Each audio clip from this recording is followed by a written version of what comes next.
ಕನ್ನಡ ವಿಶ್ವವಿದ್ಯಾಲಯದ 29ನೆಯ ನುಡಿ ಹಬ್ಬಕ್ಕೆ ಆಗಮಿಸಿರುವಂತಹ ತಮ್ಮೆಲ್ಲರನ್ನ ಅತ್ಯಂತ ಗೌರವಪೂರ್ವಕವಾಗಿ ಸ್ವಾಗತಿಸುತ್ತಾ ಈಗ ನಾಡಗೀತೆ ಎಲ್ಲರೂ ಎದ್ದು ನಿಂತು ಗೌರವಿಸಬೇಕಾಗಿ ವಿನಂತಿ.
ಈಗ ವಿಶ್ವವಿದ್ಯಾಲಯ ಧ್ಯೇಯಗೀತೆ ಮಾತೆಂಬುದು ಜ್ಯೋತಿರ್ಲಿಂಗ.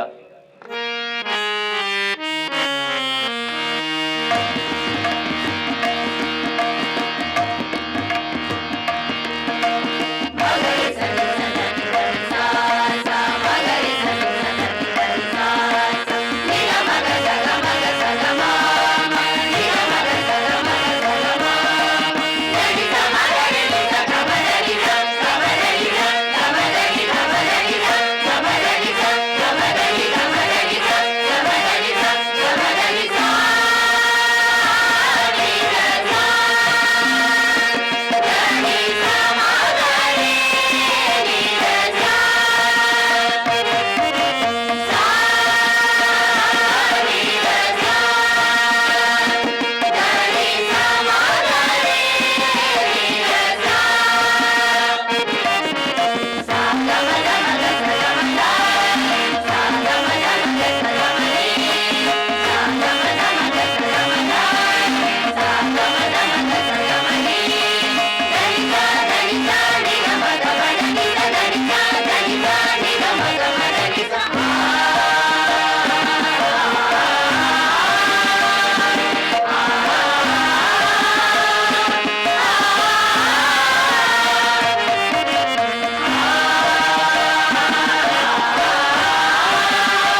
29ನೆಯ ನುಡಿ ಹಬ್ಬವನ್ನು ಉದ್ಘಾಟಿಸಲು ಮಾನ್ಯ ಕುಲಪತಿಗಳು ಸನ್ಮಾನ್ಯ ಕುಲಾಧಿಪತಿಗಳನ್ನು ಕೋರಬೇಕಾಗಿ ವಿನಂತಿ.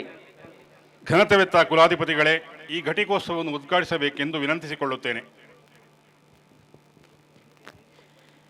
ಈ ಘಟಿಕೋತ್ಸವ ಉದ್ಘಾಟನೆಯಾಯಿತೆಂದು ಸಾರುತ್ತೇನೆ. ನಿರ್ದಿಷ್ಟ ಉದ್ದೇಶಕ್ಕೆ ಅನುಗುಣವಾಗಿ ನಡೆಸಿದ ಪರೀಕ್ಷೆಗಳಲ್ಲಿ ಉತ್ತೀರ್ಣರಾದ ವಿದ್ಯಾರ್ಥಿಗಳಿಗೆ ಪದವಿಗಳನ್ನು ದಯಪಾಲಿಸಲು ಕನ್ನಡ ವಿಶ್ವವಿದ್ಯಾಲಯದ ಈ ಘಟಿಕೋತ್ಸವವನ್ನು ಹಮ್ಮಿಕೊಳ್ಳಲಾಗಿದೆ. ಈಗ ಮಾನ್ಯ ಕುಲಪತಿಗಳಿಂದ ಸ್ವಾಗತ. ಕರ್ನಾಟಕ ರಾಜ್ಯದ ಘನತೆವೆತ್ತ ರಾಜ್ಯಪಾಲರು ಹಾಗೂ ಕನ್ನಡ ವಿಶ್ವವಿದ್ಯಾಲಯದ ಗೌರವಾನ್ವಿತ ಕುಲಾಧಿಪತಿಗಳು ಆಗಿರುವ ಸನ್ಮಾನ್ಯ ಶ್ರೀ ವಜುಭಾಯಿ ರೂಢಭಾಯಿ ವಾಲಾ ಅವರು ರಾಜಕೀಯ ಕ್ಷೇತ್ರದಲ್ಲಿ ಸುದೀರ್ಘವಾದ ಸೇವೆ ಸಲ್ಲಿಸುತ್ತಿರುವ ಅಪರೂಪದ ವ್ಯಕ್ತಿಗಳು. ಶಿಕ್ಷಣ, ಸಮಾಜ, ಸಾಹಿತ್ಯದ ಬಗ್ಗೆ ಅಪಾರ ಜ್ಞಾನ ಮತ್ತು ಕಾಳಜಿಯುಳ್ಳಂಥ ವಿಶಿಷ್ಟ ವ್ಯಕ್ತಿತ್ವ ಹೊಂದಿದವರು.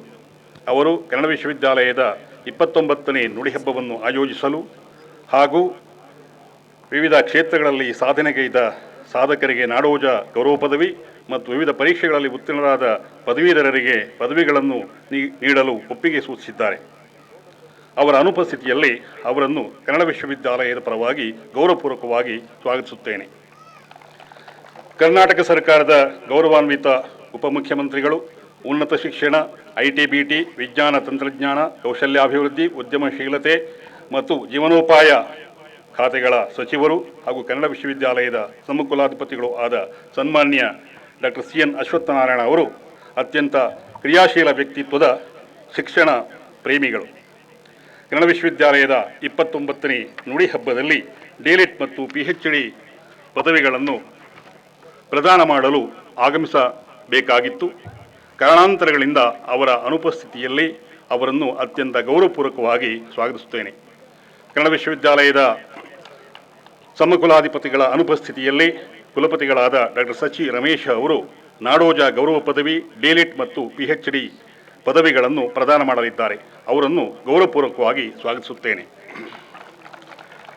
ಘಟಿಕೋತ್ಸವ ಭಾಷಣ ಮಾಡಲು ಆಗಮಿಸಿರುವ ಕರ್ನಾಟಕ ರಾಜ್ಯ ಸಂಸ್ಕೃತ ವಿಶ್ವವಿದ್ಯಾಲಯದ ವಿಶ್ರಾಂತ ಕುಲಪತಿಗಳಾದ ಡಾಕ್ಟರ್ ಪದ್ಮಾಶೇಖರ್ ಅವರೇ, ನಾಡೋಜ ಗೌರವ ಪದವಿಗಳನ್ನು ಸ್ವೀಕರಿಸಲು ದಯಮಾಡಿಸಿರುವ ಸನ್ಮಾನ್ಯ ಶ್ರೀ ಜಗದೀಶ್ ಎಸ್ ಗುಡಗುಂಟಿ ಮತ್ತು ಡಾಕ್ಟರ್ ಕೃಷ್ಣಪ್ರಸಾದ್ ಕೆ ಅವರೇ, ಕನ್ನಡ ವಿಶ್ವವಿದ್ಯಾಲಯದ ಕಾರ್ಯಕಾರಿ ಸಮಿತಿ ಮತ್ತು ಆಡಳಿತ ಮಂಡಳಿ ಸದಸ್ಯರೇ, ಮಾಧ್ಯಮದ ಪ್ರತಿನಿಧಿಗಳೇ, ಕನ್ನಡ ವಿಶ್ವವಿದ್ಯಾಲಯದ ಎಲ್ಲ ಸಹೋದ್ಯೋಗಿಗಳೇ, ಪದವಿ ಸ್ವೀಕರಿಸಲು ಬಂದಿರುವ ಪದವೀಧರರೇ, ಆಹ್ವಾನಿತರೇ, ಸಭಿಕರೇ, ಕನ್ನಡ ವಿಶ್ವವಿದ್ಯಾಲಯದ 29ನೇ ನುಡಿ ಹಬ್ಬಕ್ಕೆ ತಮ್ಮೆಲ್ಲರನ್ನು ಪ್ರೀತಿ ಮತ್ತು ಗೌರವದಿಂದ ಸ್ವಾಗತಿಸುತ್ತೇನೆ.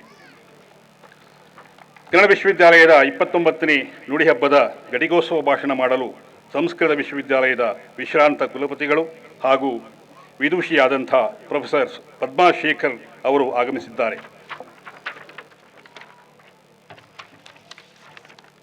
ಕನ್ನಡ ವಿಶ್ವವಿದ್ಯಾಲಯದ ಮೇಲೆ ಅಪಾರ ಪ್ರೀತಿ ಮತ್ತು ಅಭಿಮಾನ ಇಟ್ಟುಕೊಂಡಿರುವ ಪ್ರೊಫೆಸರ್ ಪದ್ಮಾಶೇಖರ್ ಅವರು ನುಡಿ ಹಬ್ಬದ ಭಾಷಣ ಮಾಡಲು ಒಪ್ಪಿ ಬಂದಿರುವುದು ಸಂತೋಷದ ಸಂಗತಿ.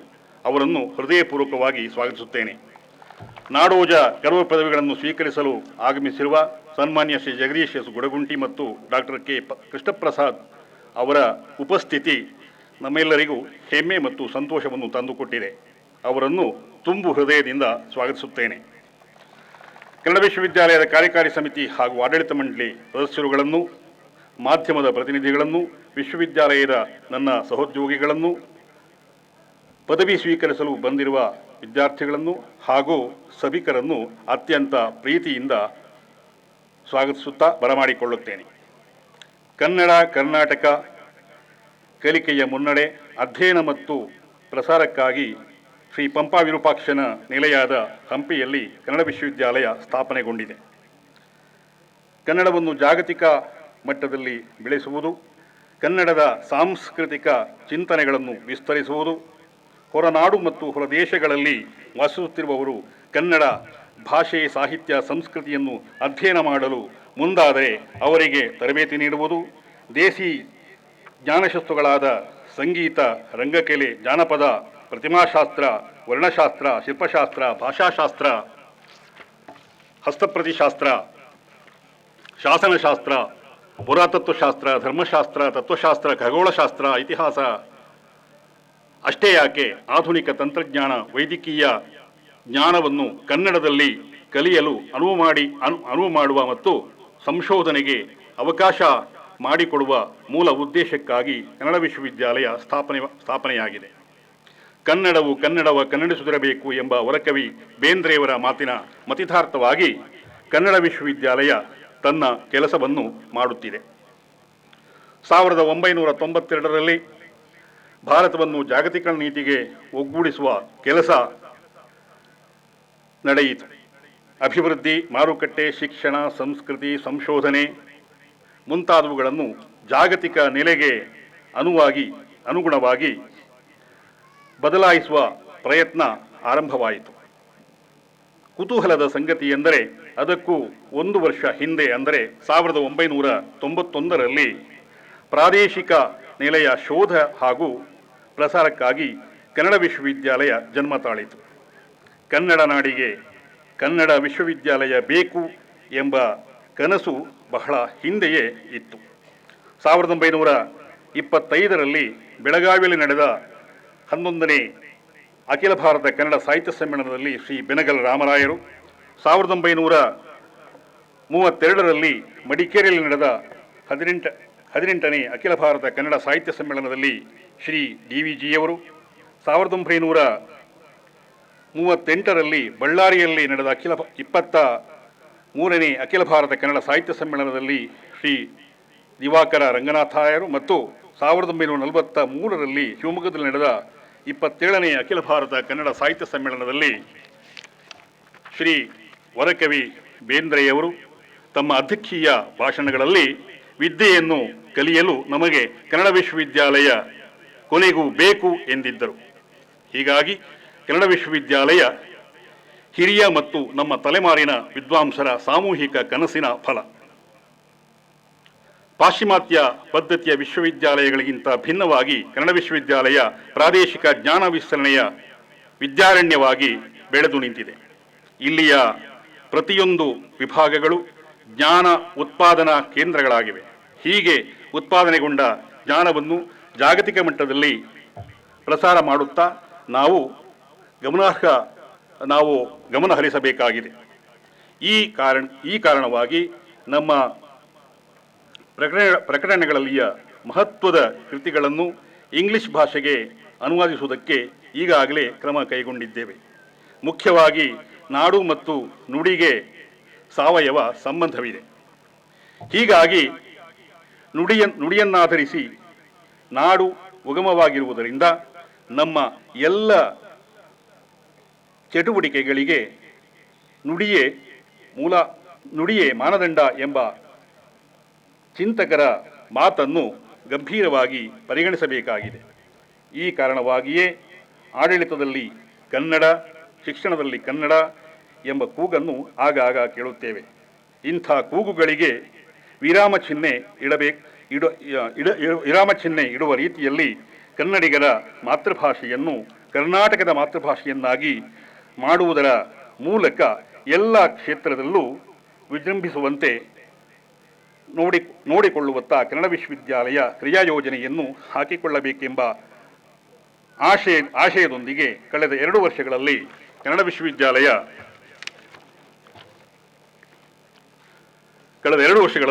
ವಿಶ್ವವಿದ್ಯಾಲಯ ಕೈಗೊಂಡಿರುವ ರಚನಾತ್ಮಕ ಕಾರ್ಯಗಳನ್ನು ಸಂಕ್ಷಿಪ್ತವಾಗಿ ತಮ್ಮ ಮುಂದಿಡುವ ಪ್ರಯತ್ನ ಮಾಡುತ್ತೇನೆ.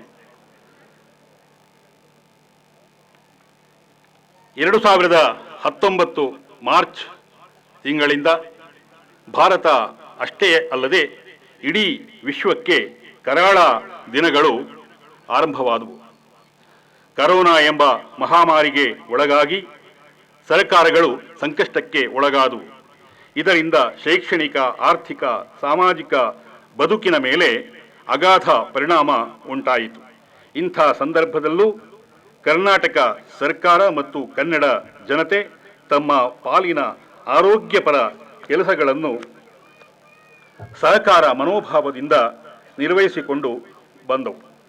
ಬಂದಿರುವುದು ಇತಿಹಾಸದ ಪುಟಗಳಲ್ಲಿ ಬರೆದಿಡಬೇಕಾದ ಸಂಗತಿಗಳು. ಇಂಥ ವಿಷಮ ಪರಿಸ್ಥಿತಿ ಇದ್ದಾಗಲೂ ಕನ್ನಡ ವಿಶ್ವವಿದ್ಯಾಲಯ ಶೈಕ್ಷಣಿಕವಾಗಿ ಆಡಳಿತಾತ್ಮಕವಾಗಿ ಮಹತ್ವದ ಯೋಜನೆಗಳನ್ನು ಅಭಿವೃದ್ಧಿ ಪರ ಕೆಲಸಗಳನ್ನು ರೂಪಿಸಿಕೊಂಡು ಮುನ್ನಡೆದಿದೆ. ಆಡಳಿತದ ಎಲ್ಲ ಹಂತಗಳಲ್ಲೂ ಕನ್ನಡ ಭಾಷೆಯ ಬಳಕೆಯನ್ನು ಕಡ್ಡಾಯಗೊಳಿಸುವ ಹಿನ್ನೆಲೆಯಲ್ಲಿ ಕರ್ನಾಟಕ ಘನ ಸರ್ಕಾರ ನವೆಂಬರ್ 1, 2020ರಿಂದ ಅಕ್ಟೋಬರ್ 31, 2021ರವರೆಗಿನ ವರ್ಷವನ್ನು ಕನ್ನಡ ಕಾಯಕ ವರ್ಷವನ್ನಾಗಿ ಆಚರಿಸುವಂತೆ ಘೋಷಿಸಿದ್ದು ಕನ್ನಡ ವಿಶ್ವವಿದ್ಯಾಲಯದ ಉದ್ದೇಶ ಆಶಯಕ್ಕೆ ಮತ್ತಷ್ಟು ಬಲ ಬಂದಂತಾಗಿದೆ. ಕನ್ನಡ ವಿಶ್ವವಿದ್ಯಾಲಯ ಆರಂಭದಿಂದಲೂ ಕನ್ನಡ ನಾಡು ನುಡಿಗೆ ಆದ್ಯತೆ ಕಲ್ಪಿಸುವ ಒತ್ತಾಸೆಯೊಂದಿಗೆ ತನ್ನ ಕಾರ್ಯಚಟುವಟಿಕೆಗಳನ್ನು ನಡೆಸುತ್ತಾ ಬಂದಿದೆ. ಅಂತಾರಾಷ್ಟ್ರೀಯ ಮಟ್ಟದಲ್ಲಿ ಗಮನ ಸೆಳೆದಿರುವಂಥ ಯೋಗಶಾಸ್ತ್ರವನ್ನು ಶೈಕ್ಷಣಿಕ ಭಾಗವಾಗಿ ಕಲಿಸಬೇಕೆಂಬ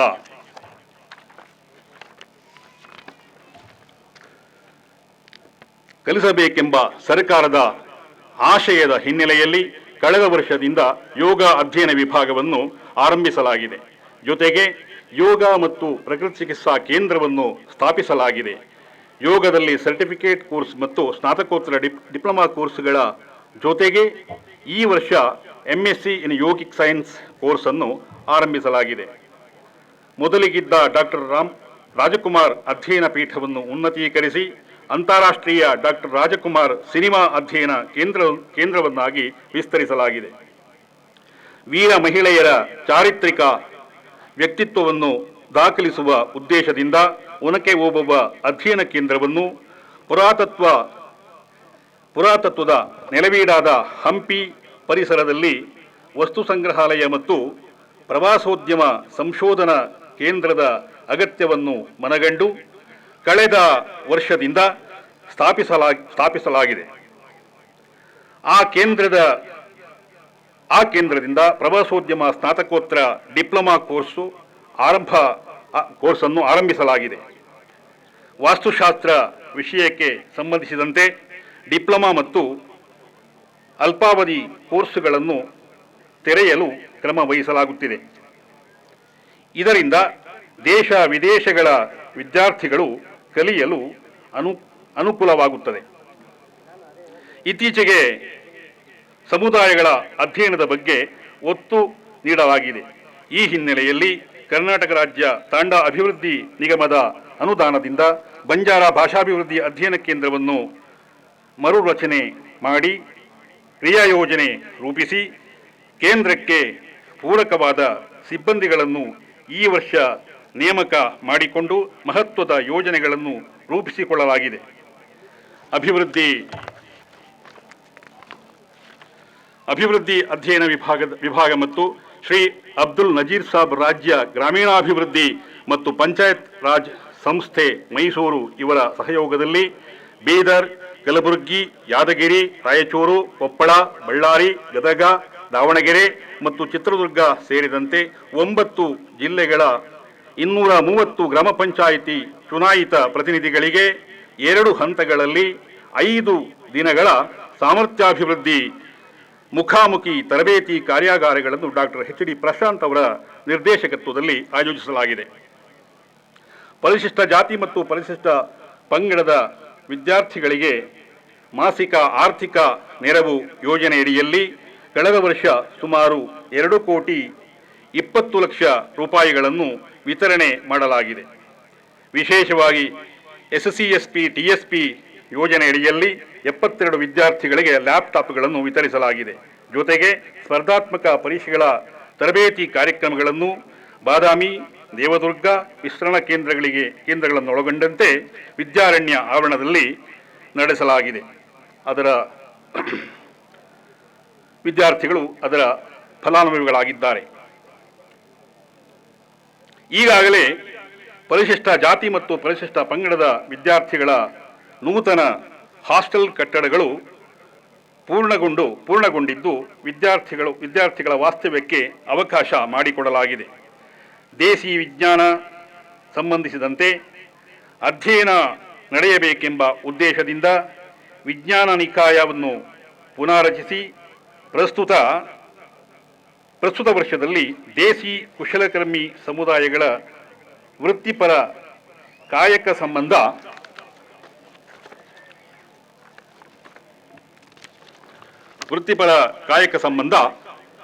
ಕಿರುಹೊತ್ತಿಗೆಗಳನ್ನು ಪ್ರಕಟಿಸಿ ಬಿಡುಗಡೆ ಮಾಡಲು ಕ್ರಿಯಾಯೋಜನೆ ರೂಪಿಸಲಾಗಿದೆ.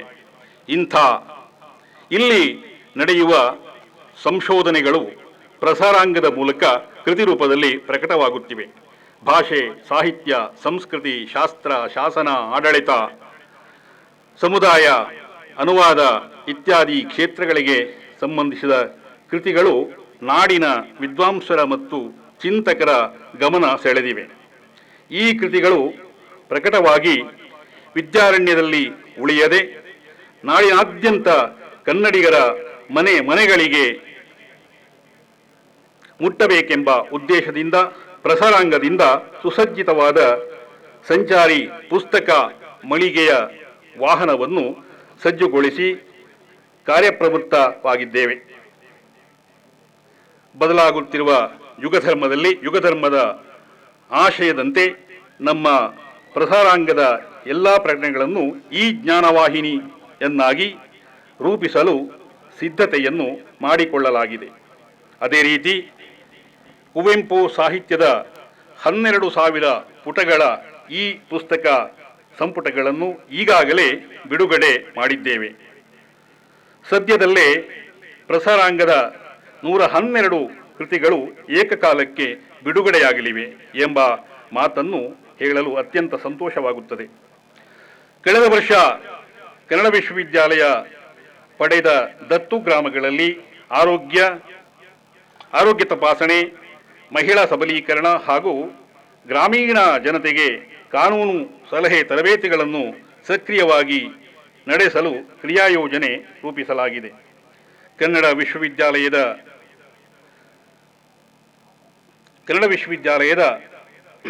ಸತ್ಸಂಪ್ರದಾಯದಂತೆ 86ನೇ ಅಖಿಲ ಭಾರತ ಕನ್ನಡ ಸಾಹಿತ್ಯ ಸಮ್ಮೇಳನದ ನಿಯೋಜಿತ ಅಧ್ಯಕ್ಷರಾದ ಪದ್ಮಶ್ರೀ ಡಾಕ್ಟರ್ ದೊಡ್ಡರಂಗೇಗೌಡ ಅವರಿಗೆ ಇಂದು ಬೆಳಗ್ಗೆ ಗೌರವಾರ್ಪಣೆಯನ್ನು ನೆರವೇರಿಸಿರುವುದು ಸಂತೋಷದ ಸಂಗತಿಯಾಗಿದೆ.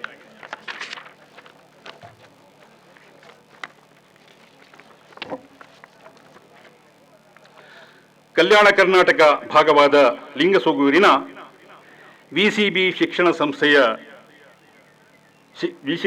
ಸಂಸ್ಥೆ, ಚನ್ನಪಟ್ಟಣದ ರಸಋಷಿ ಸಂಶೋಧನಾ ಕೇಂದ್ರ ಹಾಗೂ ಗಡಿನಾಡು ಪ್ರದೇಶವಾದ ವಿಜಯಪುರ ಜಿಲ್ಲೆಯ ಹೂವಿನ ಹಿಪ್ಪರಗಿ ಶ್ರೀ ಸದ್ಗುರು ಸಿದ್ಧಾರೂಢ ಗ್ರಾಮೀಣಾಭಿವೃದ್ಧಿ ಶಿಕ್ಷಣ ಸಂಸ್ಥೆಗಳಿಗೆ ಮಾನ್ಯತೆ ನೀಡುವ ಪ್ರಕ್ರಿಯೆಗೆ ಚಾಲನೆ ನೀಡಲಾಗಿದೆ.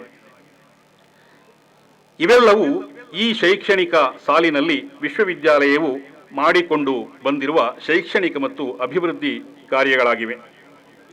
ಕನ್ನಡ ವಿಶ್ವವಿದ್ಯಾಲಯದ ಪ್ರಾಧ್ಯಾಪಕರು ಆಯಾ ವಿಭಾಗದ ಅಧ್ಯಯನ ಶಿಸ್ತುಗಳಿಗೆ ಸಂಬಂಧಿಸಿದಂತೆ ವೈಯಕ್ತಿಕ ಯೋಜನೆ ಮತ್ತು ವಿಭಾಗವನ್ನು ಪ್ರತಿನಿಧೀಕರಿಸುವ ಸಾಂಸ್ಥಿಕ ಯೋಜನೆಗಳನ್ನು ನಿರಂತರವಾಗಿ ಪೂರೈಸಿಕೊಂಡು ಬಂದಿದ್ದಾರೆ. ಅವರ ಶೈಕ್ಷಣಿಕ ಕೆಲಸಗಳಿಗೆ ರಾಜ್ಯ ಮತ್ತು ರಾಷ್ಟ್ರಮಟ್ಟದ ಪ್ರಶಸ್ತಿ ಪುರಸ್ಕಾರಗಳು ಸಂದಿವೆ.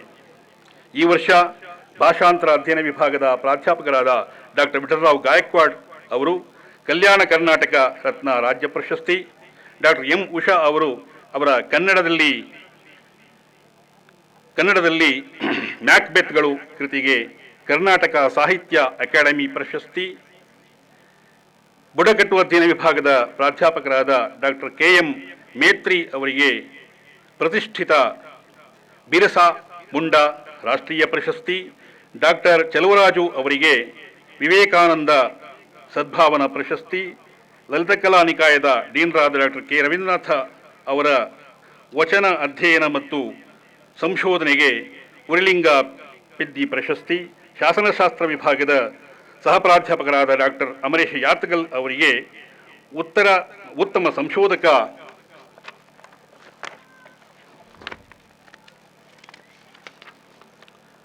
ಉತ್ತಮ ಸಂಶೋಧಕ ರಾಷ್ಟ್ರೀಯ ಪ್ರಶಸ್ತಿ, ಅಭಿವೃದ್ಧಿ ಅಧ್ಯಯನ ವಿಭಾಗದ ಪ್ರಾಧ್ಯಾಪಕರಾದ ಡಾಕ್ಟರ್ ಸಿದ್ಧಗಂಗಮ್ಮ ಹಾಗೂ ಆಡಳಿತಾಂಗದ ಉಪಕುಲಸಚಿವರಾದ ಡಾಕ್ಟರ್ ಎ ವೆಂಕಟೇಶ್ ಅವರಿಗೆ ಡಾಕ್ಟರ್ ಬಾಬು ಜಗಜೀವನ್ ರಾಮ್ ರಾಷ್ಟ್ರೀಯ ಪ್ರಶಸ್ತಿಗಳು ಸಂದಿರುವುದು ಹೆಮ್ಮೆಯ ಸಂಗತಿ ಎಂದು ಭಾವಿಸುತ್ತೇನೆ. ತಮ್ಮ ಶೈಕ್ಷಣಿಕ ಕೆಲಸ ಕಾರ್ಯಗಳ ನಡುವೆ ಸರ್ಕಾರದ ಅಂಗಸಂಸ್ಥೆಗಳಿಗೆ, ಅಕಾಡೆಮಿಗಳಿಗೆ, ಅಲ್ಲಿ ನಡೆಯುವ ಸಾಹಿತ್ಯ ಚಟುವಟಿಕೆಗಳಲ್ಲಿ ತಮ್ಮನ್ನು ತೊಡಗಿಸಿಕೊಂಡಿರುವ ನನ್ನ ಪ್ರಾಧ್ಯಾಪಕ ಗೆಳೆಯರು ನಾಮನಿರ್ದೇಶನ ಸದಸ್ಯರಾಗಿ, ಸಂಪನ್ಮೂಲ ವ್ಯಕ್ತಿಗಳಾಗಿ ನಿಯೋಜನೆಗೊಂಡಿರುವುದು ಹೆಮ್ಮೆಯ ಸಂಗತಿಯಾಗಿದೆ.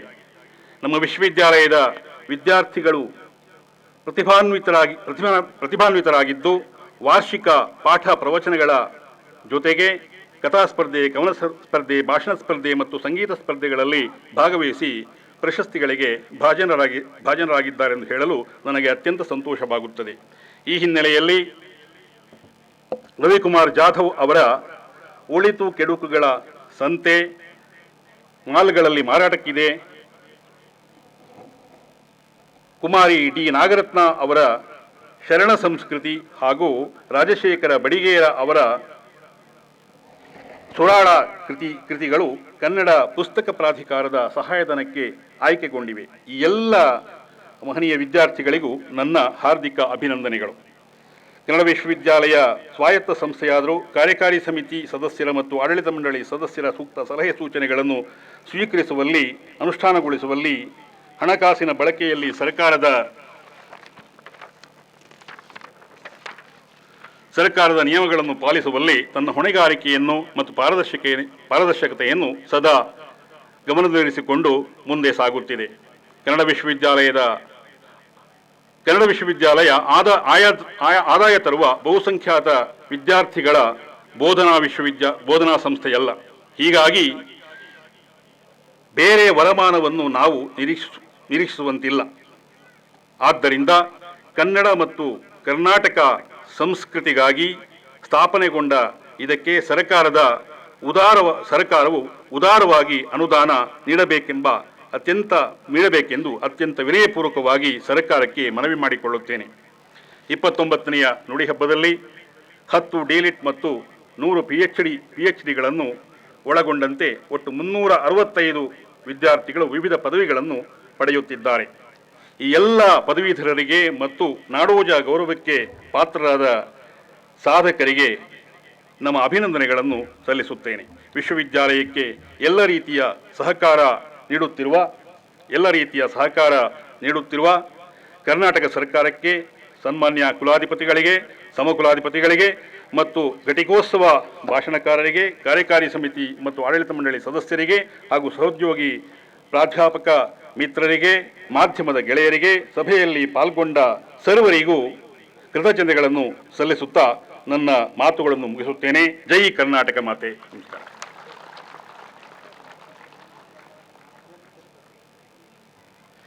ಈಗ ಸನ್ಮಾನ್ಯ ಕುಲಾಧಿಪತಿಗಳಿಂದ ನಾಡೋಜ ಗೌರವ ಪದವಿ ಪ್ರದಾನ.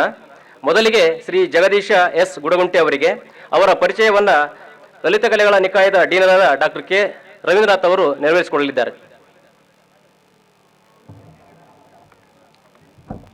ಶ್ರೀ ಜಗದೀಶ ಶಿವಯ್ಯ ಗುಡಗುಂಟಿ ಅವರು 6/7/1954 ಬಿಜಾಪುರ ಜಿಲ್ಲೆಯ ಹೊನ್ನವಾಡ ಗ್ರಾಮದಲ್ಲಿ ಡಾಕ್ಟರ್ ಶಿವಯ್ಯ ಪುಷ್ಪತಾಯಿ ದಂಪತಿಗಳಿಗೆ ಜನಿಸಿದರು.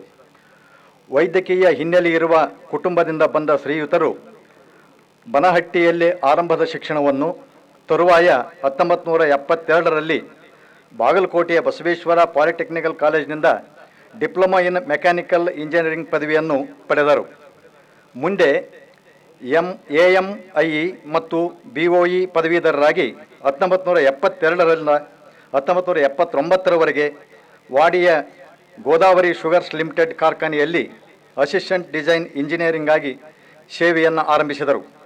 ಆನಂತರದಲ್ಲಿ 1979ರಿಂದ 1984ರವರೆಗೆ ಮಹಾರಾಷ್ಟ್ರದ ರಾಹುರಿ ಶುಗರ್ಸ್ ಕಾರ್ಖಾನೆಯಲ್ಲಿ ಡಿಸೈನ್ ಮತ್ತು ಪ್ಲಾನಿಂಗ್ ಇಂಜಿನಿಯರ್ ಆಗಿ ಸೇವೆ ಸಲ್ಲಿಸಿದ್ದಾರೆ.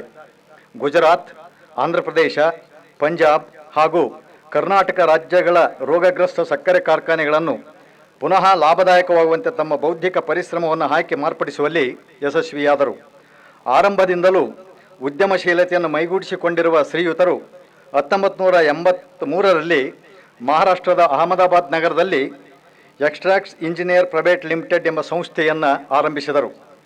2000ರಲ್ಲಿ ಶ್ರೀ ಪ್ರಭುಲಿಂಗೇಶ್ವರ ಸಕ್ಕರೆ ಕಾರ್ಖಾನೆಯನ್ನು, 2004ರಲ್ಲಿ ಸಿದ್ದಾಪುರದ ಡಿಸ್ಟಿಲರೀಸ್ ಲಿಮಿಟೆಡ್ ಎಂಬ ಸಕ್ಕರೆ ಉದ್ಯಮಿಯನ್ನು ಸ್ಥಾಪಿಸಿದರು. ಕಸದಿಂದ ರಸ ಎನ್ನುವ ಉದ್ದೇಶಕ್ಕನುಗುಣವಾಗಿ ಕಬ್ಬಿನ ಸಿಪ್ಪಿಯಿಂದ ಗ್ರೀನ್ ಎನರ್ಜಿಯನ್ನು ಉತ್ಪಾದನೆ ಮಾಡುವ ಉದ್ಯಮವನ್ನು ಆರಂಭಿಸಿ ರಾಷ್ಟ್ರದ ವಾಯುಮಾಲಿನ್ಯ ನಿಯಂತ್ರಣ ಮತ್ತು ಇಂಧನ ಉತ್ಪಾದನೆಯಲ್ಲಿ ಹೊಸ ಶಕೆಯನ್ನೇ ಆರಂಭಿಸಿದರು. ಶೈಕ್ಷಣಿಕ ಸೇವೆಯಲ್ಲಿ ತಮ್ಮನ್ನು ತೊಡಗಿಸಿಕೊಂಡಿರುವ ಇವರು ಶ್ರೀ ಪ್ರಭುಲಿಂಗೇಶ್ವರ ಶಿಕ್ಷಣ ಸಂಸ್ಥೆಯನ್ನು ಮತ್ತು ಪುಷ್ಪತಾಯಿ ಪೂರ್ವ ಪ್ರಾಥಮಿಕ ಮಾಧ್ಯಮಿಕ ಹಾಗೂ ಪದವಿ ಪೂರ್ವ ಕಾಲೇಜು ಶಿಕ್ಷಣ ಸಂಸ್ಥೆಗಳನ್ನು ಸ್ಥಾಪನೆ ಮಾಡಿದ್ದಾರೆ. ಶ್ರೀಯುತರ ಸೇವೆ ಮತ್ತು ಸಾಧನೆಗಾಗಿ ನವದೆಹಲಿಯ ಇನ್ಸ್ಟಿಟ್ಯೂಟ್ ಆಫ್ ಎಕನಾಮಿಕ್ ಸ್ಟಡೀಸ್ ಸಂಸ್ಥೆ ಉದ್ಯೋಗರತ್ನ ಪ್ರಶಸ್ತಿಯನ್ನು, ಹುಬ್ಬಳ್ಳಿಯ Karnataka chambers of commerce and ಇಂಡಸ್ಟ್ರಿನ ವಾಣಿಜ್ಯ ರತ್ನ ಪುರಸ್ಕಾರವನ್ನು, ವೀರಶೈವ ಪಂಚಪೀಠ ಜಗದ್ಗುರುಗಳ ದಾಸೋಹ ರತ್ನ ಗೌರವವನ್ನು ಹಾಗೂ Indo Nepal friendship and economic cooperation ಕೊಡಮಾಡುವ ಇಂಟರ್ನ್ಯಾಷನಲ್ ಗೋಲ್ಡ್ ಸ್ಟಾರ್ ಮಿಲೇನಿಯಂ ಪ್ರಶಸ್ತಿಗೆ ಭಾಜನರಾಗಿದ್ದಾರೆ. ನವದೆಹಲಿಯ ಸೌತ್ ಇಂಡಿಯನ್ ಶುಗರ್ ಕೇನ್ ಮತ್ತು ಶುಗರ್ ಟೆಕ್ನಾಲಜಿ ಅಸೋಸಿಯೇಷನ್ ಅವರು ಇವರ ಒಡೆತನದ ಶ್ರೀ ಪ್ರಭುಲಿಂಗೇಶ್ವರ ಸಕ್ಕರೆ ಕಾರ್ಖಾನೆಯನ್ನು ಅತ್ಯುತ್ತಮ ಸಕ್ಕರೆ ಕಾರ್ಖಾನೆ ಎಂದು ಪ್ರಶಂಸಿಸಿದ್ದಾರೆ. ಹಾಗೆಯೇ ಅತ್ಯುತ್ತಮ ಕಬ್ಬು ಅಭಿವೃದ್ಧಿ ಪ್ರಶಸ್ತಿ, ಅತ್ಯುತ್ತಮ ವಿದ್ಯುತ್ ಪ್ರಕಲ್ಪ ಪ್ರಶಸ್ತಿಗಳಿಂದ ಶ್ರೀಯುತರು ಪುರಸ್ಕೃತರಾಗಿದ್ದಾರೆ. ಉದ್ಯಮ ತಂತ್ರಜ್ಞಾನದಲ್ಲಿ ಕ್ರಿಯಾಶೀಲರಾಗಿರುವ ಶ್ರೀಯುತರು ಸಾರ್ವಜನಿಕವಾಗಿಯೂ ತಮ್ಮ ಕೆಲಸಗಳಿಂದ ಗುರುತಿಸಿಕೊಂಡಿದ್ದಾರೆ. ಇದರಿಂದಾಗಿ ದಕ್ಷಿಣ ಭಾರತ ಸಕ್ಕರೆ ಕಾರ್ಖಾನೆ ಒಕ್ಕೂಟದ ಕರ್ನಾಟಕ ಪ್ರದೇಶದ ಅಧ್ಯಕ್ಷರಾಗಿ, ಭಾರತೀಯ ಸಕ್ಕರೆ ಕಾರ್ಖಾನೆ ಒಕ್ಕೂಟದ ಸದಸ್ಯರಾಗಿ, ಬೆಳಗಾವಿಯ ಎಸ್ ನಿಜಲಿಂಗಪ್ಪ ಸಕ್ಕರೆ ಕಾರ್ಖಾನೆಯ ಉಪಾಧ್ಯಕ್ಷರಾಗಿ, ಬೆಂಗಳೂರಿನ ಅಖಿಲ ಭಾರತ ವೀರಶೈವ ಲಿಂಗಾಯತ ಮಹಾಸಭೆಯ ಮಹಾಪೋಷಕರಾಗಿ, ಹರಿಹರದ ಶ್ರೀ ಜಗದ್ಗುರು ಪಂಚಾಚಾರ್ಯ ವಿದ್ಯಾಪೀಠದ ನಿರ್ದೇಶಕರಾಗಿ, ಶ್ರೀಶೈಲ ಪೀಠದ ಸೇವಾ ಸಮಿತಿಯ ನಿರ್ದೇಶಕರಾಗಿ ತಮಗೆ ನೀಡಿದ ಜವಾಬ್ದಾರಿಯನ್ನು ಸಮರ್ಥವಾಗಿ ನಿಭಾಯಿಸಿದ್ದಾರೆ. ಹೀಗೆ ಉದ್ಯಮ, ಸಮಾಜ ಸೇವೆ, ಶಿಕ್ಷಣ ಕ್ಷೇತ್ರದಲ್ಲಿ ತಮ್ಮನ್ನು ತೊಡಗಿಸಿಕೊಂಡಿರುವ ಶ್ರೀ ಜಗದೀಶ್ ಎಸ್ ಗುಡಗುಂಟಿ ಅವರ ಸೇವೆಯನ್ನು ಮನ್ನಿಸಿ 29ನೇ ನುಡಿ ಹಬ್ಬದಲ್ಲಿ ಕನ್ನಡ ವಿಶ್ವವಿದ್ಯಾಲಯ ಪ್ರತಿಷ್ಠಿತ ನಾಡೋಜ ಗೌರವ ಪದವಿಯನ್ನು ನೀಡಿ ಗೌರವಿಸುತ್ತಿದೆ.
ಇನ್ನೋರ್ವ ನಾಡೋಜ ಪುರಸ್ಕೃತರಾದ ಡಾಕ್ಟರ್ ಕೆ ಕೃಷ್ಣಪ್ರಸಾದ್ ಅವರ ಪರಿಚಯ ವಿಜ್ಞಾನಗಳ ನಿಕಾಯದ ಡೀನರಾದ ಡಾಕ್ಟರ್ ಮಾಧವ ಪೆರಾಜೆ ಅವರಿಂದ.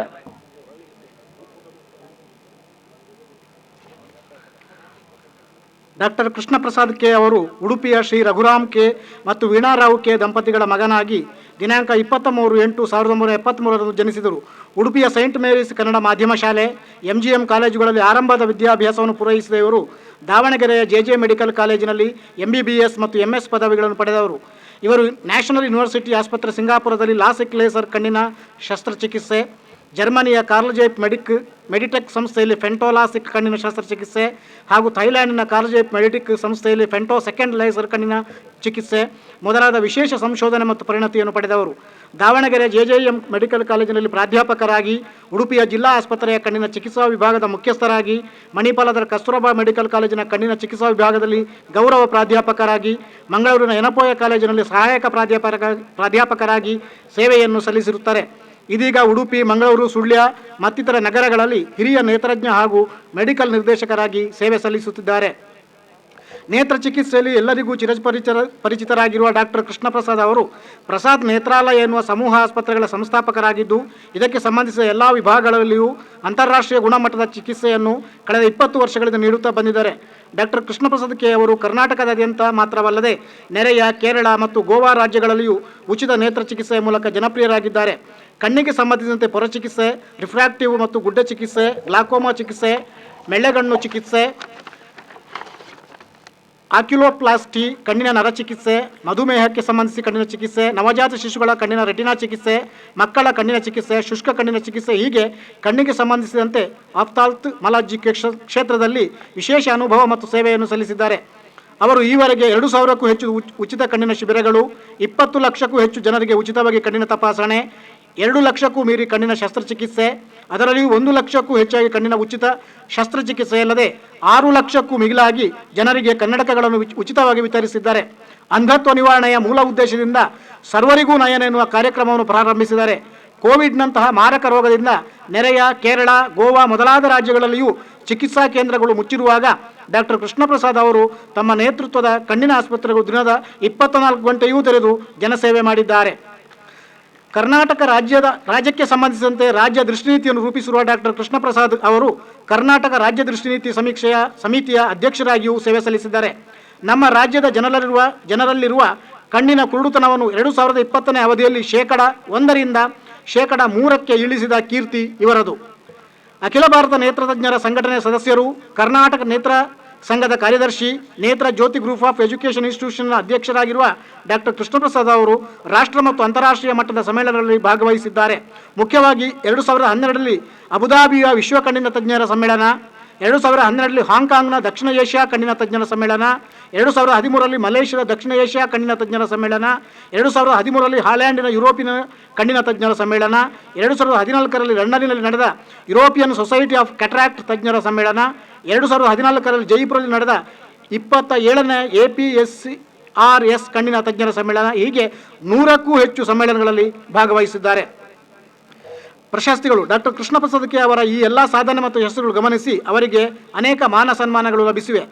ಕನ್ನಡ ನಾಡು ನುಡಿಗೆ ನೀಡಿದ ಮಹತ್ವದ ಕೊಡುಗೆಗೆ ಸಂಬಂಧಿಸಿದ ಕರ್ನಾಟಕ ಸರ್ಕಾರ ರಾಜ್ಯೋತ್ಸವ ಪ್ರಶಸ್ತಿ 2019, syndicate bank staff cooperative society limited Udupi ವತಿಯಿಂದ ಪ್ರಶಸ್ತಿ ಪತ್ರ 2007, ಉಡುಪಿ ರೋಟರಿ ಕ್ಲಬ್ ಕೊಡಮಾಡುವ ಅಚೀವ್ಮೆಂಟ್ ಅವಾರ್ಡ್ ಪ್ರಶಸ್ತಿ 2008, giant international award 2012, Lions international award 2013, Aryabhata international award 2013, Basavashree award 2013, ಸ್ಪಂದನ ಬಿಸಿನೆಸ್ ಅವಾರ್ಡ್ 2014, ನಾರಾಯಣ ನೇತ್ರಾಲಯ ಬೆಂಗಳೂರು ವತಿಯಿಂದ ಪ್ರಶಸ್ತಿ ಪತ್ರ 2015, ಜೈಪುರ ಆಫ್ಥಾಲ್ಮಾಲಜಿ ಸೊಸೈಟಿ ಪ್ರಶಸ್ತಿ 2016, ಕರ್ನಾಟಕ ನಾಟಕ ಅಕಾಡೆಮಿ ವತಿಯಿಂದ ಪ್ರಶಸ್ತಿ ಪತ್ರ 2016, ಮಣಿಪಾಲ ಇನ್ಸ್ಟಿಟ್ಯೂಟ್ ಆಫ್ ಟೆಕ್ನಾಲಜಿ ಪ್ರಶಸ್ತಿ 2017, IRSE ಸಮ್ಮೇಳನ ದೆಹಲಿಯ ಗವರ್ನರ್ ಅವರಿಂದ ಚಿನ್ನದ ಪದಕದೊಂದಿಗೆ ಗೌರವ 2017, ಬ್ರಿಟಿಷ್ ಅಫ್ಥಾಲ್ಮಿಕ್ನಿಂದ ಎಕ್ಸಲೆನ್ಸ್ ಅವಾರ್ಡ್, ಹೀಗೆ 10 ಹಲವು ಪ್ರಶಸ್ತಿಗಳನ್ನು ಪಡೆದಿರುವುದಲ್ಲದೆ 2019ರಲ್ಲಿ ಬಾಂಗ್ಲಾದೇಶದ ಪ್ರಧಾನಮಂತ್ರಿಯವರ ಗೌರವಾದರಗಳಿಗೆ ಭಾಜನರಾಗಿದ್ದಾರೆ.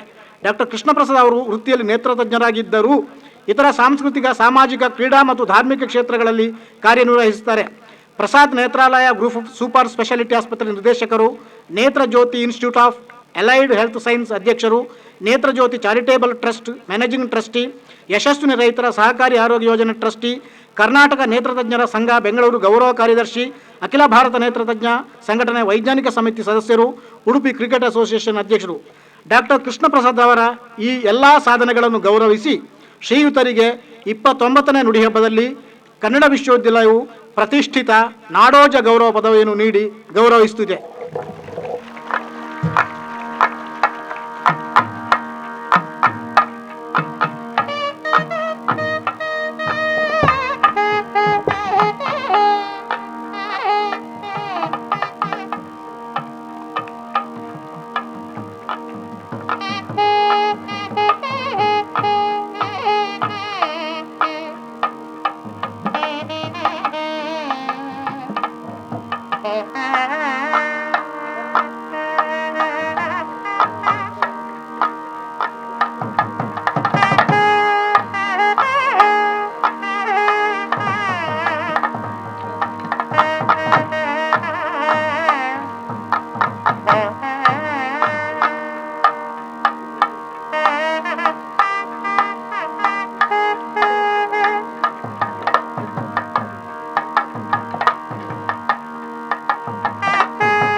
ಈಗ ಡಿಲಿಟ್ ಪದವಿ ಪ್ರದಾನ ಸನ್ಮಾನ್ಯ ಕುಲಾಧಿಪತಿಗಳಿಂದ.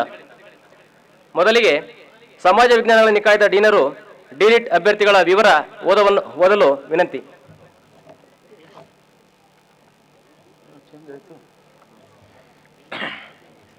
ಸಮಾಜ ವಿಜ್ಞಾನಗಳ ನಿಕಾಯದಲ್ಲಿ ಡಿಲಿಟ್ ಅಧ್ಯಯನ ಮಾಡಿ ಪದವಿ ಪಡೆಯಲು ಅರ್ಹರಾದವರಿಗೆ ಪದವಿ ಪ್ರದಾನ ಮಾಡಬೇಕೆಂದು ಮಾನ್ಯ ಕುಲಾಧಿಪತಿಗಳಲ್ಲಿ ವಿನಂತಿಸಿಕೊಳ್ಳುತ್ತೇನೆ. ನಾರಾಯಣ ವಿ ಯಾಜಿ, ಭಾರತೀಯ ನ್ಯಾಯ ಕಲ್ಪನೆ ಮತ್ತು ಸಾಮಾಜಿಕ ನ್ಯಾಯ.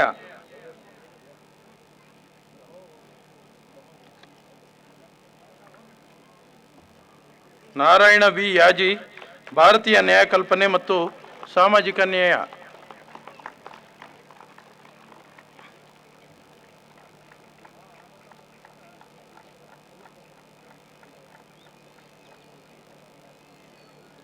ಕರಿಸ್ವಾಮಿ ಕೆ, ಕನ್ನಡ ಪತ್ರಿಕೋದ್ಯಮಕ್ಕೆ ಸಾಹಿತ್ಯದ ಕೊಡುಗೆ. ಕರಿಸ್ವಾಮಿ ಕೆ, ಕನ್ನಡ ಪತ್ರಿಕೋದ್ಯಮಕ್ಕೆ ಸಾಹಿತ್ಯದ ಕೊಡುಗೆ.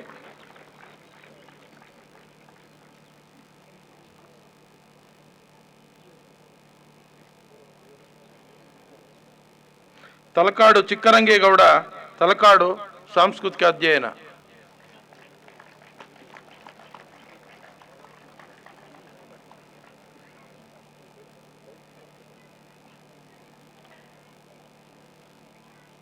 ಬಿ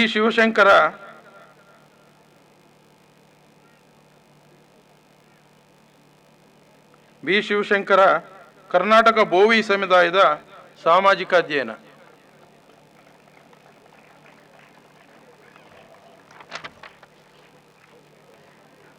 ಲಲಿತ ಕಲೆಗಳ ನಿಕಾಯದ ಡೀನರು ಡಿಲಿಟ್ ಅಭ್ಯರ್ಥಿಗಳ ವಿವರ ಓದಬೇಕೆಂದು ವಿನಂತಿಸಿಕೊಳ್ಳುತ್ತೇನೆ. ಲಲಿತ ಕಲೆಗಳ ನಿಕಾಯದಲ್ಲಿ ಡಿಲಿಟ್ ಅಧ್ಯಯನ ಮಾಡಿ ಪದವಿ ಪಡೆಯಲು ಅರ್ಹರಾದವರಿಗೆ ಪದವಿ ಪ್ರದಾನ ಮಾಡಬೇಕೆಂದು ಮಾನ್ಯ ಕುಲಾಧಿಪತಿಗಳಲ್ಲಿ ವಿನಂತಿಸಿಕೊಳ್ಳುತ್ತೇನೆ. ಸರಳಾ ರಮೇಶ್ ಕುಂದರ್, ವಿಷಯ ಕರ್ನಾಟಕದ ಮದರಂಗಿ ಚಿತ್ರಕಲೆ.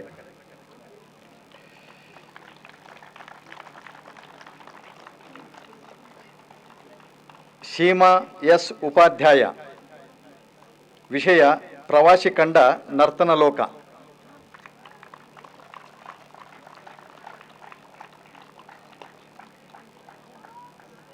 ವಿ ನಾಗೇಂದ್ರ ಪ್ರಸಾದ್, ವಿಷಯ ಕನ್ನಡ ಚಲನಚಿತ್ರ ಗೀತೆಗಳ ಸಾಮಾಜಿಕ ಪರಿಣಾಮ ಒಂದು ಅಧ್ಯಯನ.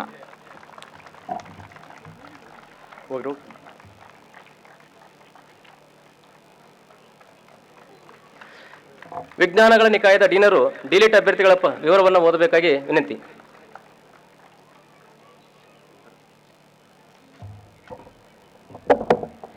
ವಿಜ್ಞಾನಗಳ ನಿಕಾಯದಲ್ಲಿ ಡಿಲಿಟ್ ಅಧ್ಯಯನ ಮಾಡಿ ಪದವಿ ಪಡೆಯಲು ಅರ್ಹರಾದವರಿಗೆ ಪದವಿ ಪ್ರದಾನ ಮಾಡಬೇಕೆಂದು ಮಾನ್ಯ ಕುಲಾಧಿಪತಿಗಳಲ್ಲಿ ವಿನಂತಿಸಿಕೊಳ್ಳುತ್ತೇನೆ.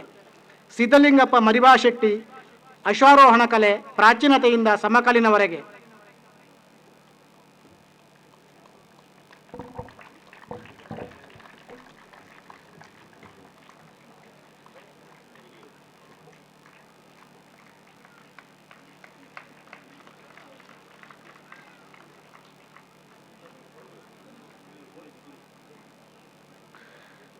ಮರುಳಸಿದ್ಧ ಪಂಡಿತಾರಾಧ್ಯ ಶಿವಾಚಾರ್ಯರು, ವ್ಯಕ್ತಿತ್ವ ವಿಕಾಸಕ್ಕೆ ಸಂಸ್ಕಾರಗಳ ಅಗತ್ಯ, ವೈಜ್ಞಾನಿಕ ಅಧ್ಯಯನ.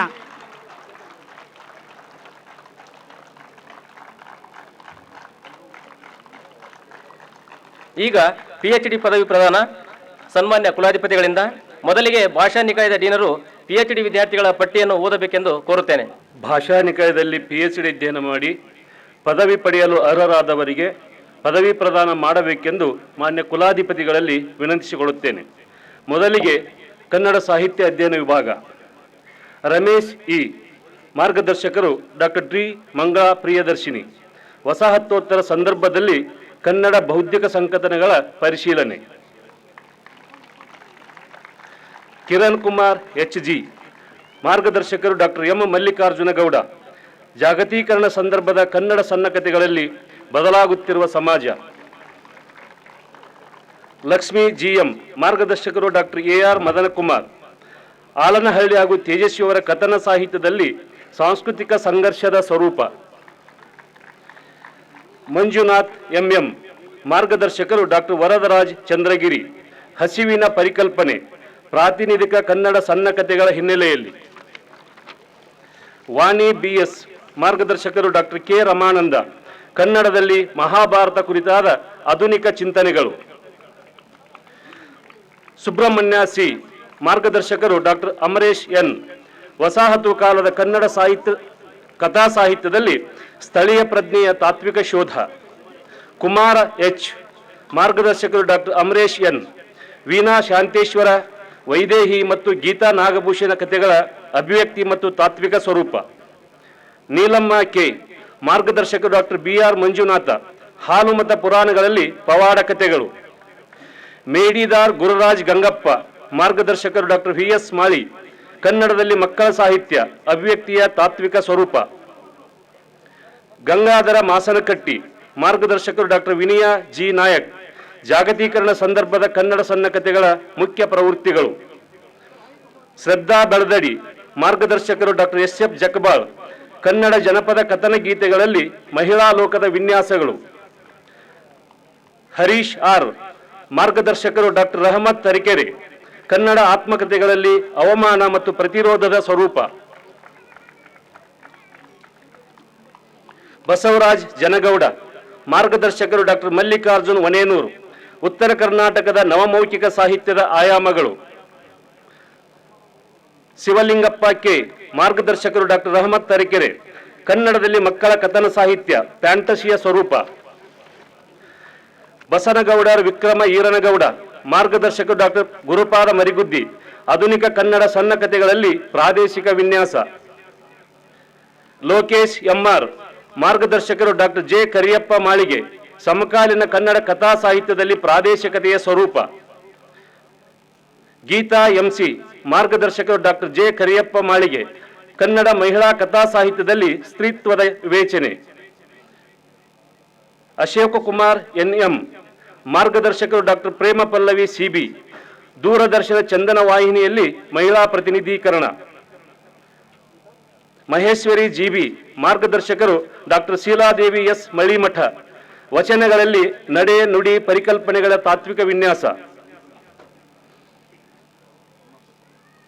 ತಿಮ್ಮಾಪುರ್ ಉಮೇಶ್, ಮಾರ್ಗದರ್ಶಕರು ಡಾಕ್ಟರ್ ಎಂ ಮಂಜಣ್ಣ, ನವ್ಯೋತ್ತರ ಕನ್ನಡ ಸಣ್ಣ ಕಥೆಗಳಲ್ಲಿ ಆಸ್ತಿ ಮತ್ತು ಅಧಿಕಾರದ ಪರಿಕಲ್ಪನೆ.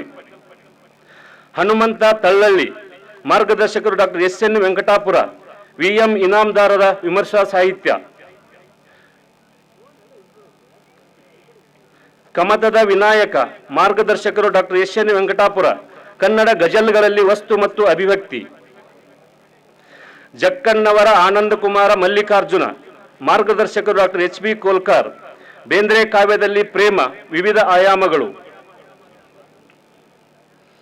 ಎನ್ ಶಿವಪ್ರಕಾಶ್, ಮಾರ್ಗದರ್ಶಕರು ಡಾಕ್ಟರ್ ನಾಗವೇಣಿ ಎನ್, ಕನ್ನಡ ಭಾಷಾ ಪಠ್ಯಪುಸ್ತಕಗಳ ಸ್ಥಿತ್ಯಂತರಗಳು, ಕರ್ನಾಟಕದ ಪ್ರೌಢಶಾಲಾ ಪಠ್ಯಪುಸ್ತಕಗಳನ್ನು ಅನುಲಕ್ಷಿಸಿ.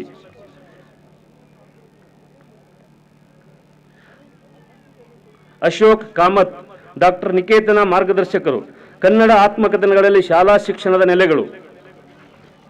ಲತಾ ಕೆಇ, ಮಾರ್ಗದರ್ಶಕರು ಡಾಕ್ಟರ್ ಬಿಎಂ ಪುಟ್ಟಯ್ಯ, ಕನ್ನಡ ಮಹಿಳಾ ವಿಚಾರ ಸಾಹಿತ್ಯ, ಅಧಿಕಾರ, ಮಾರುಕಟ್ಟೆ ಮತ್ತು ಮಹಿಳಾ ಪ್ರಶ್ನೆಗಳು.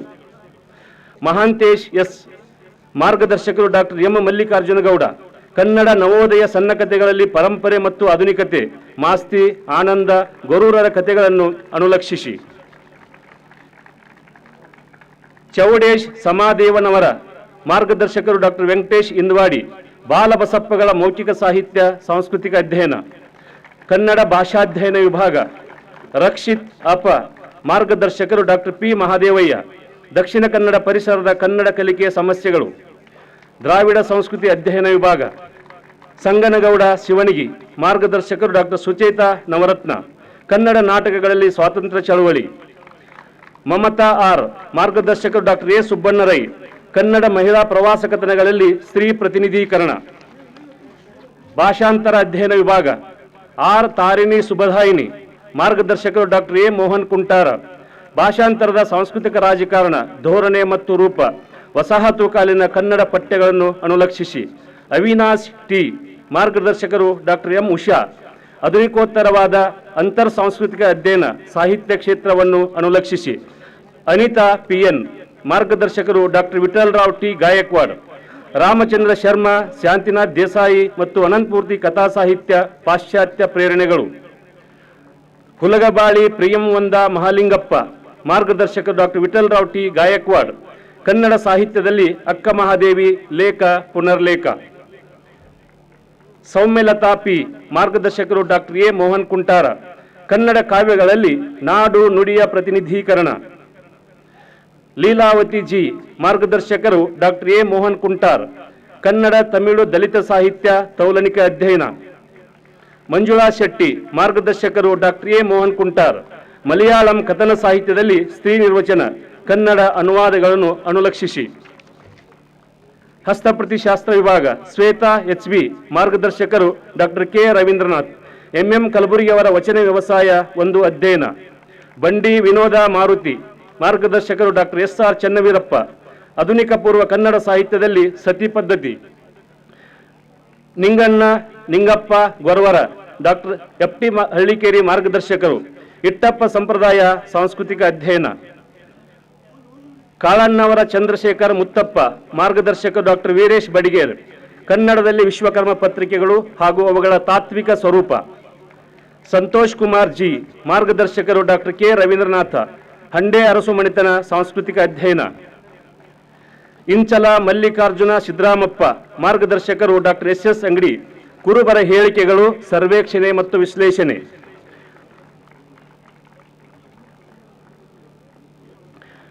ಪ್ರವೀಣ್ ಆರ್, ಮಾರ್ಗದರ್ಶಕರು ಡಾಕ್ಟರ್ ವೀರೇಶ್ ಬಡಿಗೇರ್, ಕರ್ನಾಟಕದಲ್ಲಿ ಹಸ್ತಪ್ರತಿಗಳ ಅಧ್ಯಯನದ ಸ್ವರೂಪ ಹಾಗೂ ಅದರ ತಾತ್ವಿಕ ನೆಲೆಗಳು. ನಾಗರಾಜು ಎನ್, ಮಾರ್ಗದರ್ಶಕರು ಡಾಕ್ಟರ್ ವೀರೇಶ್ ಬಡಿಗೇರ್, ಕನ್ನಡ ಸಾಹಿತ್ಯದ ಬೆಳವಣಿಗೆಯಲ್ಲಿ ತಂತ್ರಜ್ಞಾನದ ಪಾತ್ರ. ಮಹಿಳಾ ಅಧ್ಯಯನ ವಿಭಾಗ ಸಂಧ್ಯಾ ಎಚ್.ಎಸ್, ಮಾರ್ಗದರ್ಶಕರು ಡಾಕ್ಟರ್ ಶಿವಾನಂದ್ ಎಸ್ ವಿರಕ್ತಮಠ, ಹೆಣ್ಣು ಮಕ್ಕಳ ಅನೈತಿಕ ಸಾಗಾಣಿಕೆ, ಸ್ತ್ರೀವಾದಿ ಅಧ್ಯಯನ, ಮೈಸೂರು, ಬೆಂಗಳೂರು ನಗರ ಮತ್ತು ಗ್ರಾಮಾಂತರ ಜಿಲ್ಲೆಗಳನ್ನು ಅನುಲಕ್ಷಿಸಿ. ಕುವೆಂಪು ಕನ್ನಡ ಅಧ್ಯಯನ ಕೇಂದ್ರ, ಕುಪ್ಪಳ್ಳಿ, ರವಿಶಂಕರ್ ಎಕೆ, ಮಾರ್ಗದರ್ಶಕರು ಡಾಕ್ಟರ್ ಕೆ.ಸಿ. ಶಿವಾರೆಡ್ಡಿ, ಬೇಂದ್ರೆ ಸಾಹಿತ್ಯ ವಿಮರ್ಶೆಯ ಸ್ವರೂಪ ಮತ್ತು ತಾತ್ವಿಕತೆ, ದ.ರಾ. ಬೇಂದ್ರೆ ಸಾಹಿತ್ಯ ಕುರಿತ ವಿಮರ್ಶೆಗಳ ಅಧ್ಯಯನ. ರತ್ನಾಕರ ಸಿ, ಮಾರ್ಗದರ್ಶಕರು ಡಾಕ್ಟರ್ ಸಬಿತಾ ಬನ್ನಾಡಿ, ಕನ್ನಡ ನಾಟಕಗಳಲ್ಲಿ ಸಾಂಸ್ಕೃತಿಕ ಚರಿತ್ರೆಯ ಮರುರಚನಾ ನೆಲೆಗಳು, ಆಯ್ದ ನಾಟಕಗಳನ್ನು ಅನುಲಕ್ಷಿಸಿ. ರಘುನಂದ್ ಬಿಹಾರ್, ಮಾರ್ಗದರ್ಶಕರು ಡಾಕ್ಟರ್ ಬಿ.ಎಂ. ಪುಟ್ಟಯ್ಯ, ಕನ್ನಡ ರಂಗಭೂಮಿ ಮತ್ತು ಸಿನಿಮಾ ವ್ಯಕ್ತಿನೆಲೆಯ ತಾತ್ವಿಕ ಚಿಂತನೆಗಳು. ಪ್ರಿಯಾಂಕಾ ಎಂ.ಜಿ, ಮಾರ್ಗದರ್ಶಕರು doctor KC. Shivareddy, Kuvempu English ಕವಿತೆಗಳ ಅಭಿವ್ಯಕ್ತಿ ಮತ್ತು ಆಶಯಗಳ ಅಧ್ಯಯನ.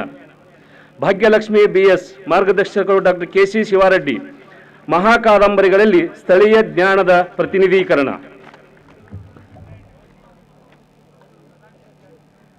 ಸಮಾಜ ವಿಜ್ಞಾನಗಳ ನಿಕಾಯದ ಡೀನರು PhD ವಿದ್ಯಾರ್ಥಿಗಳ ಪಟ್ಟಿಯನ್ನು ಓದಬೇಕಾಗಿ ವಿನಂತಿಸಿಕೊಳ್ತೇನೆ.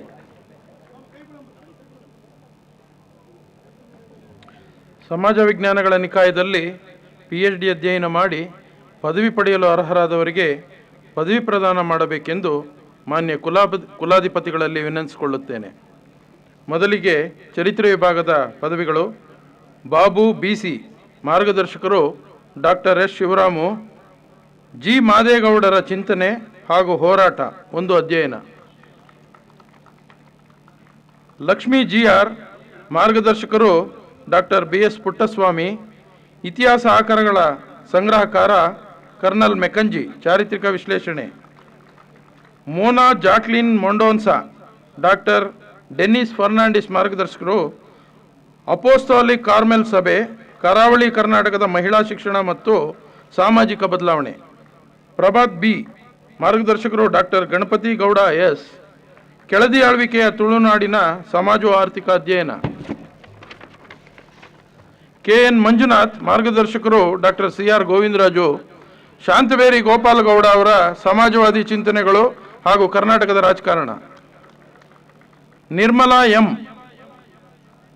ಡಾಕ್ಟರ್ ವಿರೂಪಾಕ್ಷಿ ಪೂಜಾರಳ್ಳಿ, ಮಾರ್ಗದರ್ಶಕರು ವಿಜಯನಗರೋತ್ತರ ಕಾಲದ ಆರ್ಥಿಕತೆ ಮತ್ತು ವಾಣಿಜ್ಯ, ಚಾರಿತ್ರಿಕ ಅಧ್ಯಯನ.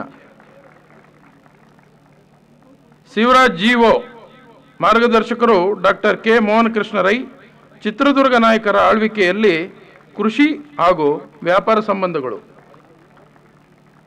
ವಿಜಯಲಕ್ಷ್ಮಿ, ಮಾರ್ಗದರ್ಶಕರು ಡಾಕ್ಟರ್ ಪೀಟರ್ ವಿಲ್ಸನ್ ಪ್ರಭಾಕರ್, ಕರಾವಳಿ ಕರ್ನಾಟಕದ ಆರ್ಥಿಕತೆಯಲ್ಲಿ ಬಂದರು ಹಾಗೂ ಕೋಟೆಗಳ ಪಾತ್ರ. ಮುನಿರಾಜು M, ಮಾರ್ಗದರ್ಶಕರು ಡಾಕ್ಟರ್ CR ಗೋವಿಂದರಾಜು, ಸಮುದಾಯ ರಂಗಚಳುವಳಿಯ ಚಾರಿತ್ರಿಕ ವಿಶ್ಲೇಷಣೆ. ಈಗ ಪ್ರಾಚೀನ ಇತಿಹಾಸ ಮತ್ತು ಪುರಾತತ್ವ ಅಧ್ಯಯನ ವಿಭಾಗದ ಪದವಿಗಳು. ಪೂಜಾ SP, ಮಾರ್ಗದರ್ಶಕರು ಡಾಕ್ಟರ್ ರಮೇಶ್ ನಾಯ್ಕ, ಕರ್ನಾಟಕದ ವಿಶ್ವ ಪಾರಂಪರಿಕ ತಾಣಗಳು. ಶ್ಯಾಮಲಾ ದುರೇಂದ್ರ, ಮಾರ್ಗದರ್ಶಕರು ಡಾಕ್ಟರ್ ಅಮರೇಶ್ ಯತ್ಗಲ್, ಗುಲ್ಬರ್ಗಾ ಜಿಲ್ಲೆಯ ಉತ್ತರ ಭಾಗದ ಶಾಸನಗಳು ಮತ್ತು ದೇವಾಲಯಗಳು. ಈಗ ಜಾನಪದ ಅಧ್ಯಯನ ವಿಭಾಗದ ಪದವಿಗಳು. ಗಣೇಶ್ ಹೆಗಡೆ, ಮಾರ್ಗದರ್ಶಕರು ಡಾಕ್ಟರ್ ಸಚಿ ರಮೇಶ್, ಸಮೂಹ ಮಾಧ್ಯಮದ ಮತ್ತು ಅಲಕ್ಷಿತ ಸಮುದಾಯಗಳು. ಚಂದಪ್ಪ ರಾಜಪ್ಪ, ಮಾರ್ಗದರ್ಶಕರು ಡಾಕ್ಟರ್ ಸಚಿ ರಮೇಶ್, ಬೀದಿ ಮಕ್ಕಳ ಆರ್ಥಿಕ ಮತ್ತು ಸಾಮಾಜಿಕ ಅಧ್ಯಯನ, ಯಾದಗಿರಿ ಜಿಲ್ಲೆ ಅನುಲಕ್ಷಿಸಿ. ಮಹಂತೇಶ ದುರ್ಗಣ್ಣನವರ, ಡಾಕ್ಟರ್ ಮಂಜುನಾಥ್ ಬೇವನಕಟ್ಟಿ, ಮಾರ್ಗದರ್ಶಕರು ಚಂದಾಲಿಂಗೇಶ್ವರ ಸಾಂಸ್ಕೃತಿಕ ಸಂಕತನ. ತ್ರಿವೇಣಿ GB, ಮಾರ್ಗದರ್ಶಕರು ಡಾಕ್ಟರ್ ಮಂಜುನಾಥ ಬೇವನಕಟ್ಟಿ, ತಮಟಕಲ್ಲು ಮಹಿಳಾ ಜಾನಪದ. ಹಂಚಿನಾಳ ಸಂಗಪ್ಪ ಬಸಪ್ಪ. ಮಾರ್ಗದರ್ಶಕರು ಡಾಕ್ಟರ್ ಮಂಜುನಾಥ ಬೇವಿನಕಟ್ಟಿ. ಶ್ರೀಕೃಷ್ಣ ಪಾರಿಜಾತದಲ್ಲಿ ಪಾಂಚಾಲರ ಪ್ರಾತಿನಿಧ್ಯ, ತಾತ್ವಿಕ ವಿವೇಚನೆ. ರಾಮಣ್ಣ. ಮಾರ್ಗದರ್ಶಕರು ಡಾಕ್ಟರ್ ಮಂಜುನಾಥ ಬೇವಿನಕಟ್ಟಿ. ಬೇಡ ಸಮುದಾಯದ ಸಾಮಾಜಿಕ ಮತ್ತು ಆರ್ಥಿಕ ಸ್ಥಿತಿಗತಿಗಳು, ಕುಕನೂರು ಹೋಬಳಿಯನ್ನು ಅನುಲಕ್ಷಿಸಿ. ಚಲುವರಾಜು. ಮಾರ್ಗದರ್ಶಕರು ಡಾಕ್ಟರ್ CT ಗುರುಪ್ರಸಾದ್. ಕೊಡಗಿನ ಜಾತ್ರೆಗಳ ಅಧ್ಯಯನ. ಜಗದೀಶ ಗೌಡ. ಮಾರ್ಗದರ್ಶಕರು ಡಾಕ್ಟರ್ CT ಗುರುಪ್ರಸಾದ್. ಬಂಕಾಪುರ ಸಾಂಸ್ಕೃತಿಕ ಅಧ್ಯಯನ. ಯಲ್ಲಪ್ಪ ಸಣ್ಣೀಲಪ್ಪನರ. ಮಾರ್ಗದರ್ಶಕರು ಡಾಕ್ಟರ್ ಮಂಜುನಾಥ ಬೇವಿನಕಟ್ಟಿ. ಹ್ಯಾರಡ ಗ್ರಾಮ ಸಾಂಸ್ಕೃತಿಕ ಸ್ಥಿತ್ಯಂತರ. SY ಶಾಂತಪ್ಪ. ಮಾರ್ಗದರ್ಶಕರು ಡಾಕ್ಟರ್ ಮಂಜುನಾಥ ಬೇವಿನಕಟ್ಟಿ. ಆದಿವಾಸಿಗಳ ಕುರಿತ ಪ್ರಭುತ್ವದ ದೃಷ್ಟಿಕೋನ, ತಾತ್ವಿಕ ವಿವೇಚನೆ, ಕೊಡಗು ಜಿಲ್ಲೆಯನ್ನು ಅನುಲಕ್ಷಿಸಿ. ಪುರುಷೋತ್ತಮ NR. ಮಾರ್ಗದರ್ಶಕರು ಡಾಕ್ಟರ್ ಹೆಬ್ಬಾಲೆ ಕೆ ನಾಗೇಶ್. ಜನಪದ ಗೀತೆಗಳ ಸಾಂಸ್ಕೃತಿಕ ಅಧ್ಯಯನ, ಚನ್ನರಾಯಪಟ್ಟಣ ತಾಲೂಕನ್ನು ಅನುಲಕ್ಷಿಸಿ. ಲಕ್ಷ್ಮೀಕಾಂತ. Doctor K Hebbale Nagesh. ಪಂಪ ಕುಮಾರವ್ಯಾಸರ ಕಾವ್ಯಗಳಲ್ಲಿ ಮಹಿಳಾ ಸಂಘರ್ಷದ ನೆಲೆಗಳು. ತೋಟಯ್ಯ ತೆಗ್ಗಿನಮಠ. ಮಾರ್ಗದರ್ಶಕರು ಡಾಕ್ಟರ್ ಹೆಬ್ಬಾಲೆ ಕೆ ನಾಗೇಶ್. ವಚನಕಾರರ ದೃಷ್ಟಿಯಲ್ಲಿ ಸಮಾನತೆ ಮತ್ತು ವೈಚಾರಿಕತೆ. ಹನುಮಪ್ಪ ಮರಿಯಪ್ಪ. ಮಾರ್ಗದರ್ಶಕರು ಡಾಕ್ಟರ್ ಜಾಜಿ ದೇವೇಂದ್ರಪ್ಪ. ಕನ್ನಡ ಅನುವಾದಿತ ಕಥೆಗಳು, ದಲಿತ ಸಂವೇದನೆ. ಈಗ ಅಭಿವೃದ್ಧಿ ಅಧ್ಯಯನ ವಿಭಾಗದ ಪದವಿಗಳು. ಮೊದಲಿಗೆ ಸುಜಾತ. ಮಾರ್ಗದರ್ಶಕರು ಡಾಕ್ಟರ್ A ಶ್ರೀಧರ. 1993ರ ಕರ್ನಾಟಕ ಪಂಚಾಯತ್ ರಾಜ್ ಕಾಯ್ದೆ ರಾಜಕೀಯ ಆಶಯಗಳ ಅನುಷ್ಠಾನದ ಅಧ್ಯಯನ, ಬಳ್ಳಾರಿ ಜಿಲ್ಲೆಯನ್ನು ಅನುಲಕ್ಷಿಸಿ. ಬಾಳಪ್ಪ ತಳವಾರ. Doctor A Sridhara. ಮಾರ್ಗದರ್ಶಕರು ನಗರೀಕರಣದ ಅಭಿವೃದ್ಧಿ ರಾಜಕಾರಣ, ಕೊಪ್ಪಳ ನಗರವನ್ನು ಅನುಲಕ್ಷಿಸಿ. ಜೀವನ್ ರಾಜ್. ಮಾರ್ಗದರ್ಶಕರು ಡಾಕ್ಟರ್ ಗಾಂವ್ಕರ್ ಗೋಪಾಲಕೃಷ್ಣ M.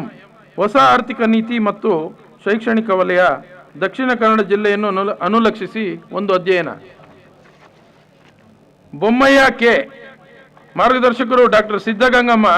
ಜಾತಿ ಮತ್ತು ಮಾರುಕಟ್ಟೆ, ಪರಿಶಿಷ್ಟ ಜಾತಿ ಮತ್ತು ಪರಿಶಿಷ್ಟ ಪಂಗಡಗಳ ಮಾರುಕಟ್ಟೆ ವ್ಯವಹಾರಗಳ ಅಧ್ಯಯನ. ಗಾಯತ್ರ PS. ಮಾರ್ಗದರ್ಶಕರು ಡಾಕ್ಟರ್ ಸಿದ್ಧಗಂಗಮ್ಮ. ಕೃಷಿ ಉತ್ಪನ್ನ ಮಾರುಕಟ್ಟೆಯಲ್ಲಿ ದುಡಿಯುತ್ತಿರುವ ಮಹಿಳೆಯರ ಆರೋಗ್ಯದ ಸ್ಥಿತಿಗತಿ. ಬಸವರಾಜ M.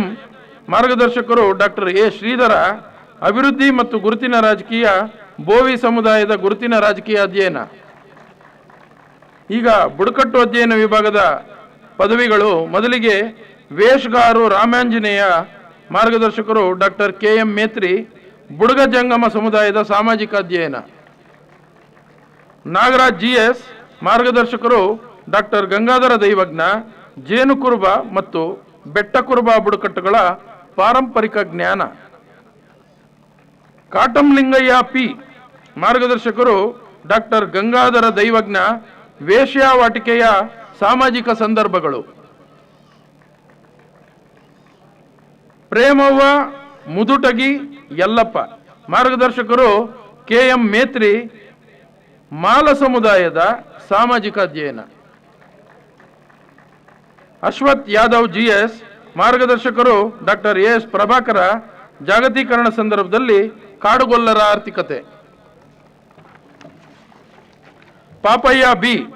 ಡಾಕ್ಟರ್ ಚಲುವರಾಜು. ಮಾರ್ಗದರ್ಶಕರು ಅಲೆಮಾರಿ ಬುಡಕಟ್ಟುಗಳ ಮೌಖಿಕ ಸಾಹಿತ್ಯ, ಚಿತ್ರದುರ್ಗ ಜಿಲ್ಲೆಯ ಅಲೆಮಾರಿ ಸಮುದಾಯಗಳ ಮೌಖಿಕ ಸಾಹಿತ್ಯದ ತೌಲ್ನಿಕ ಅಧ್ಯಯನ. ಶೈಲಜಾ R. ಮಾರ್ಗದರ್ಶಕರು ಡಾಕ್ಟರ್ ಗಂಗಾಧರ ದೈವಜ್ಞ. ಕಮ್ಮಾರರ ಸಾಮಾಜಿಕ ಸ್ಥಿತಿಗತಿಗಳು, ಕೊಳ್ಳೇಗಾಲ ತಾಲೂಕನ್ನು ಅನುಲಕ್ಷಿಸಿ. ರಾಮಚಂದ್ರ. ಮಾರ್ಗದರ್ಶಕರು ಡಾಕ್ಟರ್ ಗಂಗಾಧರ ದೈವಜ್ಞ. ಮರಾಠಿ ಸಮುದಾಯಗಳ ತೌಲ್ನಿಕ ಅಧ್ಯಯನ. ಹೇಮಾವತಿ BH. ಮಾರ್ಗದರ್ಶಕರು ಡಾಕ್ಟರ್ ಗಂಗಾಧರ ದೈವಜ್ಞ ಮೌಖಿಕ ಮಹಾಕಾವ್ಯಗಳಲ್ಲಿ ಲಿಂಗ ಸಂಬಂಧ. ಈಗ ಮಾನವಶಾಸ್ತ್ರ ವಿಭಾಗದ ಪದವಿಗಳು ಬಡಿಗೇರ ಶಿವಾನಂದಾಚಾರ್, ಡಾಕ್ಟರ್ ತಾರಿಹಳ್ಳಿ ಹನುಮಂತಪ್ಪ ಮಾರ್ಗದರ್ಶಕರು. ವಿಷಯ ಹರಳು ಮತ್ತು ಆಭರಣ ಉದ್ದಿಮೆದಾರರ ಸಮಾಜಶಾಸ್ತ್ರೀಯ ಅಧ್ಯಯನ, ಬಳ್ಳಾರಿ ಜಿಲ್ಲೆ ವಿಶ್ವಕರ್ಮ ಸಮುದಾಯವನ್ನು ಅನುಲಕ್ಷಿಸಿ. ಯರಿಸ್ವಾಮಿ ಇ ಮಾರ್ಗದರ್ಶಕರು ಡಾಕ್ಟರ್ ಎಲ್ ಶ್ರೀನಿವಾಸ, ಲಿಂಗ ವ್ಯವಸ್ಥೆ, ವಲಸೆ ಮತ್ತು ಜೀವನಾಧಾರ, ಬಳ್ಳಾರಿ ಜಿಲ್ಲೆಯನ್ನು ಅನುಲಕ್ಷಿಸಿ. ನಮಸ್ಕಾರ. ಲಲಿತ ಕಲೆಗಳ ನಿಕಾಯದ ಡೀನರು PhD ವಿದ್ಯಾರ್ಥಿಗಳ ಪಟ್ಟಿಯನ್ನು ಓದಬೇಕೆಂದು ಕೇಳಿಕೊಳ್ಳುತ್ತೇನೆ. ಲಲಿತ ಕಲೆಗಳ ನಿಕಾಯದಲ್ಲಿ PhD ಅಧ್ಯಯನ ಮಾಡಿ ಪದವಿ ಪಡೆಯಲು ಅರ್ಹರಾದವರಿಗೆ ಪದವಿ ಪ್ರದಾನ ಮಾಡಬೇಕೆಂದು ಮಾನ್ಯ ಕುಲಾಧಿಪತಿಗಳಲ್ಲಿ ವಿನಂತಿಸಿಕೊಳ್ಳುತ್ತೇನೆ. ಸಂಗೀತ ಮತ್ತು ನೃತ್ಯ ವಿಭಾಗ ಮಮತಾ ಎಂ ಮಾರ್ಗದರ್ಶಕರು ಡಾಕ್ಟರ್ ಜ್ಯೋತಿಲಕ್ಷ್ಮಿ, ಹಂಪಿ ಪರಿಸರದ ಸಂಗೀತ ಐತಿಹಾಸಿಕ ಅಧ್ಯಯನ. ತೇಜಸ್ವಿ HR ಮಾರ್ಗದರ್ಶಕರು ಡಾಕ್ಟರ್ ಜ್ಯೋತಿಲಕ್ಷ್ಮಿ, ಮಲೆನಾಡು ಪ್ರದೇಶದಲ್ಲಿ ಹಿಂದೂಸ್ತಾನಿ ಶಾಸ್ತ್ರೀಯ ಸಂಗೀತದ ಘರಾಣೆಗಳ ಬೆಳವಣಿಗೆ, ಶಿವಮೊಗ್ಗ ಜಿಲ್ಲೆಯನ್ನು ಅನುಲಕ್ಷಿಸಿ.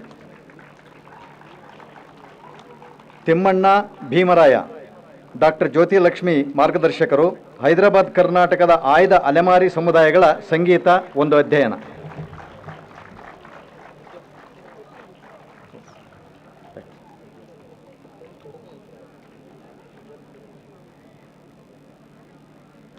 ಮಾನ್ಯ ಕುಲಪತಿಯವರು ಪದವಿ ಪಡೆದ ಎಲ್ಲ ವಿದ್ಯಾರ್ಥಿಗಳಿಗೆ ಎದ್ದು ನಿಲ್ಲುವಂತೆ ಸೂಚಿಸಬೇಕಾಗಿ ವಿನಂತಿ.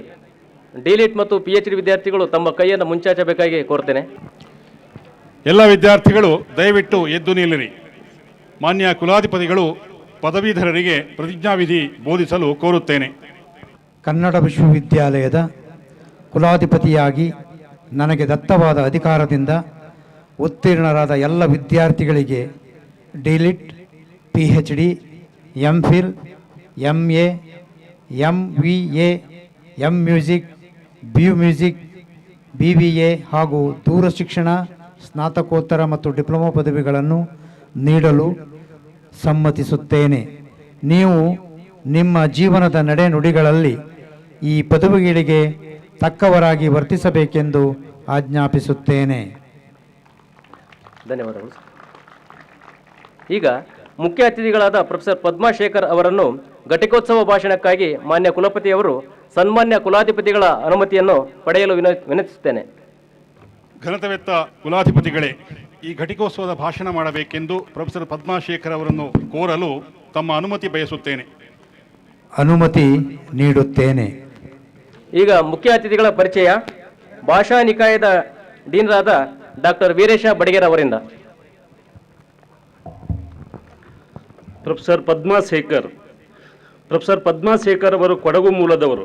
ಸಂಘಟನೆ, ಸಾಮಾಜಿಕ ಹೋರಾಟ, ಭಾಷಣ, ಬರಹ, ರಂಗಭೂಮಿ, ಮಹಿಳಾಪರ ಹೋರಾಟ ಇತ್ಯಾದಿ ಇವರ ಆಸಕ್ತಿ ಕ್ಷೇತ್ರಗಳು.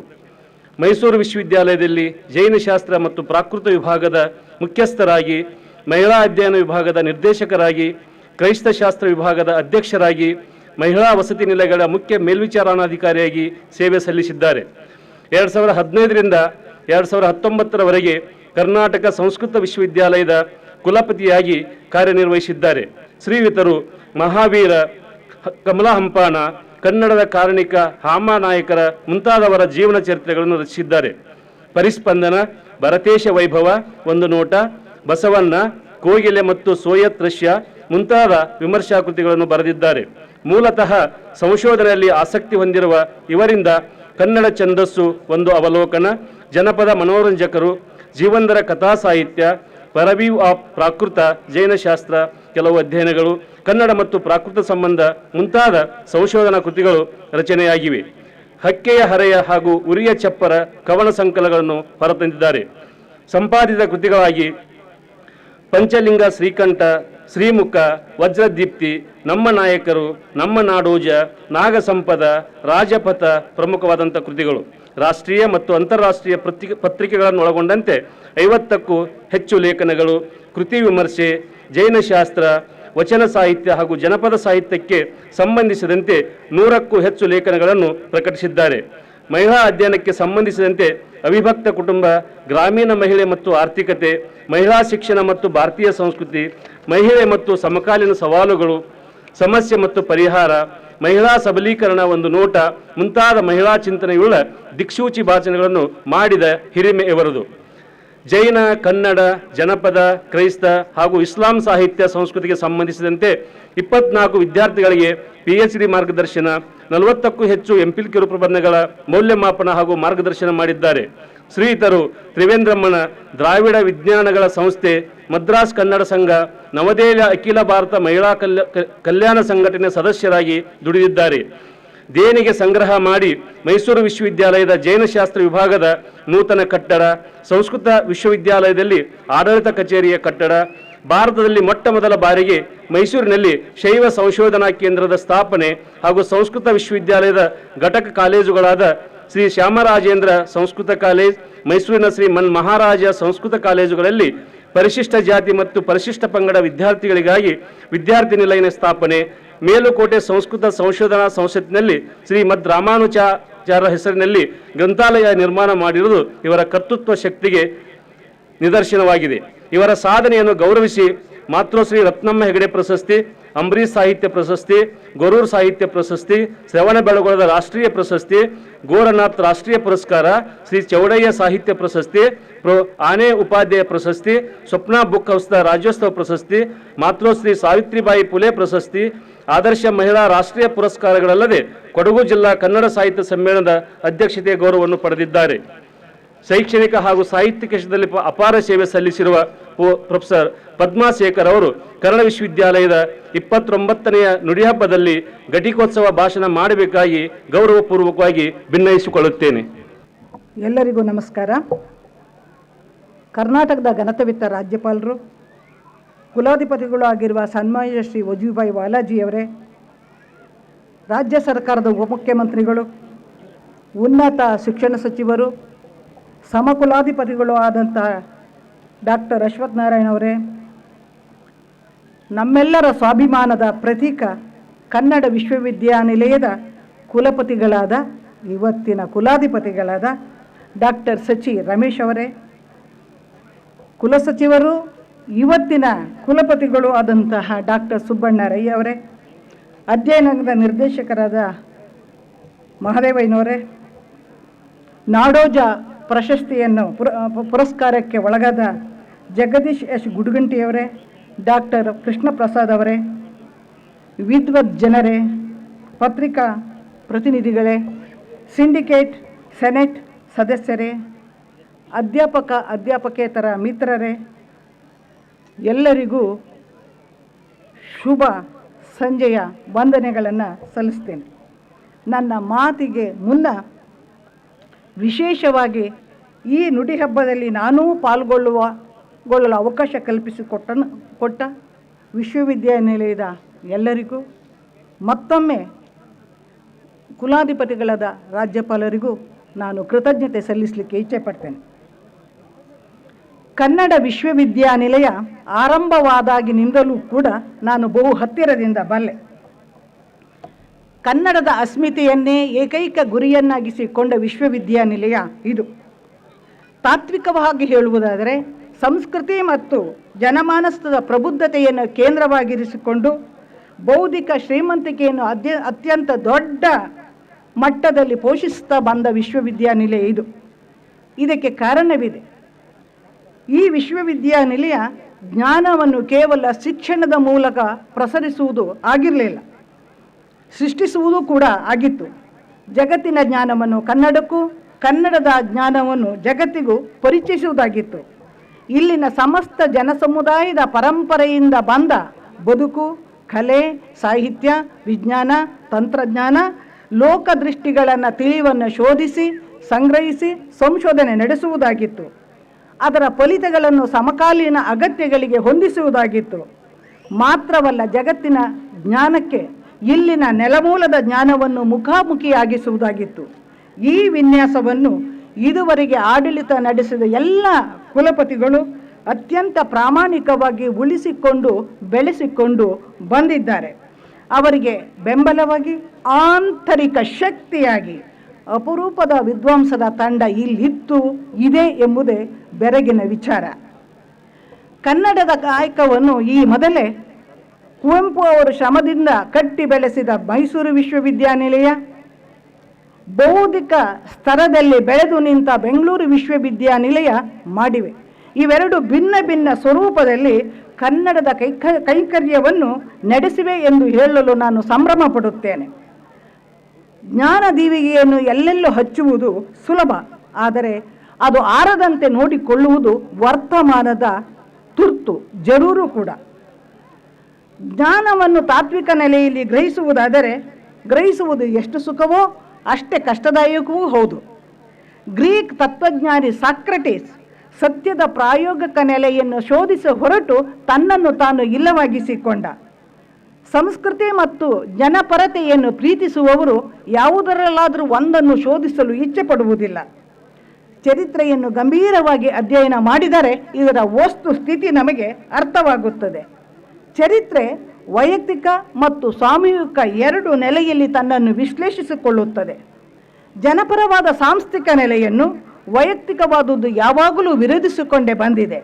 ಇದಕ್ಕೆ ಪ್ರಾಚೀನ ಕನ್ನಡ ಕಾವ್ಯಗಳನ್ನು ಚರಿತ್ರೆಯ ನಡುವೆ ಇಟ್ಟು ನೋಡಿದರೆ ಸಾಕು, ನೂರಾರು ಸಾಕ್ಷ್ಯಗಳು ನಮಗೆ ಸಿಗುತ್ತವೆ. ವಚನ ಚಳುವಳಿಯನ್ನೇ ಗಮನಿಸಿ, ಅದು ವೈಯಕ್ತಿಕತೆಯನ್ನು ಸಾಂಸ್ಥಿಕ ನಿರ್ಮೋಹಕತೆಗೆ ಒಳಪಡಿಸಿದಿಂದಲೇ ಅದು ಜನಪರ ಚಳುವಳಿಗೆ ಕಾರಣವಾಯಿತು. ಅದೇ ಕಾರಣಕ್ಕೂ ಕೂಡ ಇವತ್ತಿಗೂ ಕೂಡ ವಚನ ಚಳುವಳಿ ನಮಗೆ ಪ್ರಸ್ತುತವಾಗ್ತಿದೆ, ನಮ್ಮನ್ನು ಅನೇಕ ರೀತಿಯಲ್ಲಿ ಕಾಡುತ್ತಾ ಇದೆ. ಜಗತ್ತನ್ನು ಯಾವತ್ತೂ ಮದ್ದು ಗುಂಡು ಬಂದೂಕು ಆಳಿಲ್ಲ, ಜ್ಞಾನ ಆ ಕೆಲಸವನ್ನು ಮಾಡಿದೆ.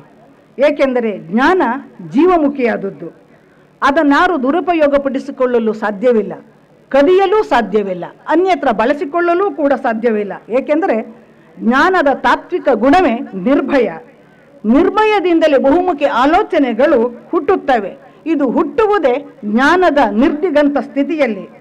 ಜ್ಞಾನಕ್ಕೆ ನಾಣ್ಯದಂತೆ ಎರಡು ಮುಖವಿಲ್ಲ, ಇರುವುದು ಒಂದೇ ಮುಖ. ಅದು ತನ್ನನ್ನು ಜೀವಮುಖಿಯಾಗಿ ನಿರ್ದೇಶಿಸಿಕೊಳ್ಳುವುದಕ್ಕೆ ಮಾತ್ರ ಸೀಮಿತವಾಗಿರುತ್ತದೆ. ಅಂಥ ಜ್ಞಾನವನ್ನು ವಿಸ್ತರಿಸಿಕೊಳ್ಳಲು ಎಲ್ಲರಿಗೂ ಅವಕಾಶ ಇದೆ. ನನ್ನ ಮಾತನ್ನು ಕರ್ನಾಟಕದ ಸಂಶೋಧನೆಯತ್ತ ಹೊರಳಿಸುವುದಾದರೆ ಆ ವಿಚಾರದಲ್ಲಿ ಆತಂಕ ಹೆಚ್ಚಾಗುತ್ತದೆ. ಕನ್ನಡ ಸಂಶೋಧನೆಯಲ್ಲಿ ಎರಡು ಸುಳಿಗಳಿವೆ. ಅವು ಯಾವಾಗಲೂ ವಾಗ್ವಾದದಲ್ಲಿ ತೊಡಗಿಕೊಂಡಿವೆ.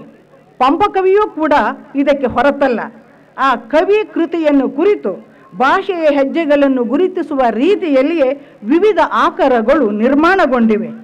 ಒಂದು ಭಾಷೆ ಗೆಲುವನ್ನು ದಾಖಲಿಸಿಕೊಳ್ಳುತ್ತಾ ಸೋಲುಗಳನ್ನು ಮೆಟ್ಟಿಲಾಗಿ ಮಾಡಿಕೊಂಡು ಸಂಶೋಧನೆ ಎಂಬ ಸಾಂಸ್ಥಿಕ ನೆಲೆಗೆ ಡಿಕ್ಕಿ ಹೊಡೆಯುವುದೇ ಒಂದು ರೋಚಕ ಕ್ಷಣ ಎಂದು ನಾನು ತಿಳಿಯುತ್ತೇನೆ.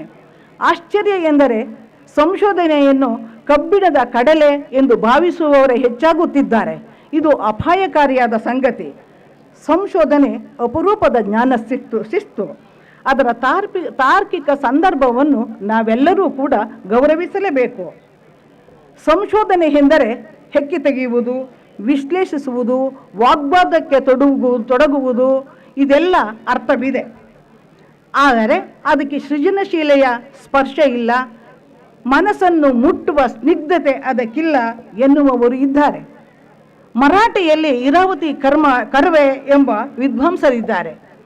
ಮಹಾಭಾರತದ ಪ್ರಮುಖ ಘಟ್ಟಗಳ ಮೇಲೆ ಸಂಶೋಧನೆಯನ್ನು ನಡೆಸಿದ್ದಾರೆ. ಅದು ಎಷ್ಟು ಆಪ್ತವಾಗಿದೆ ಎಂದರೆ ಮನಸ್ಸನ್ನು ಮುಟ್ಟುತ್ತದೆ. ಕಥೆ ಕಾದಂಬರಿಯ ರೀತಿಯಲ್ಲಿ ಅಕ್ಷರ ಬಲ್ಲ ಎಲ್ಲ ವರ್ಗವನ್ನು ಆಕರ್ಷಿಸುತ್ತದೆ. ಆದರೆ ಅದೇ ಭಾಷೆ, ಸಂಸ್ಕೃತಿ, ಚರಿತ್ರೆಯ ನೆಲೆಗಳಿಗೆ ಹೊಸ ಅರ್ಥ ಬರುವಂತಹ ಸಂಶೋಧನೆಯನ್ನು ಎಲ್ಲರೂ ಓದಲಾರರು. ಇದಕ್ಕೆ ಓದುಗರ ಮನಸ್ಥಿತಿಯ ಕಾರಣವೇ ಹೊರತು ಸಂಶೋಧನೆ ಅಲ್ಲ. ಇವತ್ತಿನ ಕನ್ನಡ ಉಪನ್ಯಾಸಕರಲ್ಲಿ ಅನೇಕರು ಸಂಶೋಧನೆಯನ್ನು ಇಚ್ಛೆ ಪಡುವುದಿಲ್ಲ. ಹಾಗೆಂದು ಅವರಿಗೆ ಸಾಮರ್ಥ್ಯ ಇಲ್ಲ ಎಂದರ್ಥವಲ್ಲ. ಪ್ರಾಪಂಚಿಕ ವಿದ್ಯಮಾನಗಳು ಸಂಶೋಧನೆಯ ಜ್ಞಾನ ಕ್ಷೇತ್ರವನ್ನು ಪ್ರವೇಶಿಸದಂತೆ ಅವರಲ್ಲಿ ಉದಾಸೀನ ಭಾವನೆಯನ್ನು ಬೆಳೆಸಿವೆ. ಕನ್ನಡ ವಿಶ್ವವಿದ್ಯಾನಿಲಯ ಇಂಥ ಮನಸ್ಥಿತಿಗಳ ಸೆಡ್ಡು ಹೊಡೆದು ನಿರಂತರವಾಗಿ ಸಂಶೋಧನೆಯ ಕೆಲಸವನ್ನು ಮಾಡುತ್ತಾ ಬಂದಿದೆ. ಸುಮಾರು ಹತ್ತಿರ 2,000 ಕೃತಿಗಳನ್ನು ಪ್ರಕಟಿಸಿದೆ. ಸಂಶೋಧನೆಯನ್ನು ಆದ್ಯತೆಯಾಗಿ ಸ್ವೀಕರಿಸಿದೆ. ಇದನ್ನು ಎಂಥವರೂ ಕೂಡ ಅಭಿನಂದಿಸಲೇಬೇಕು.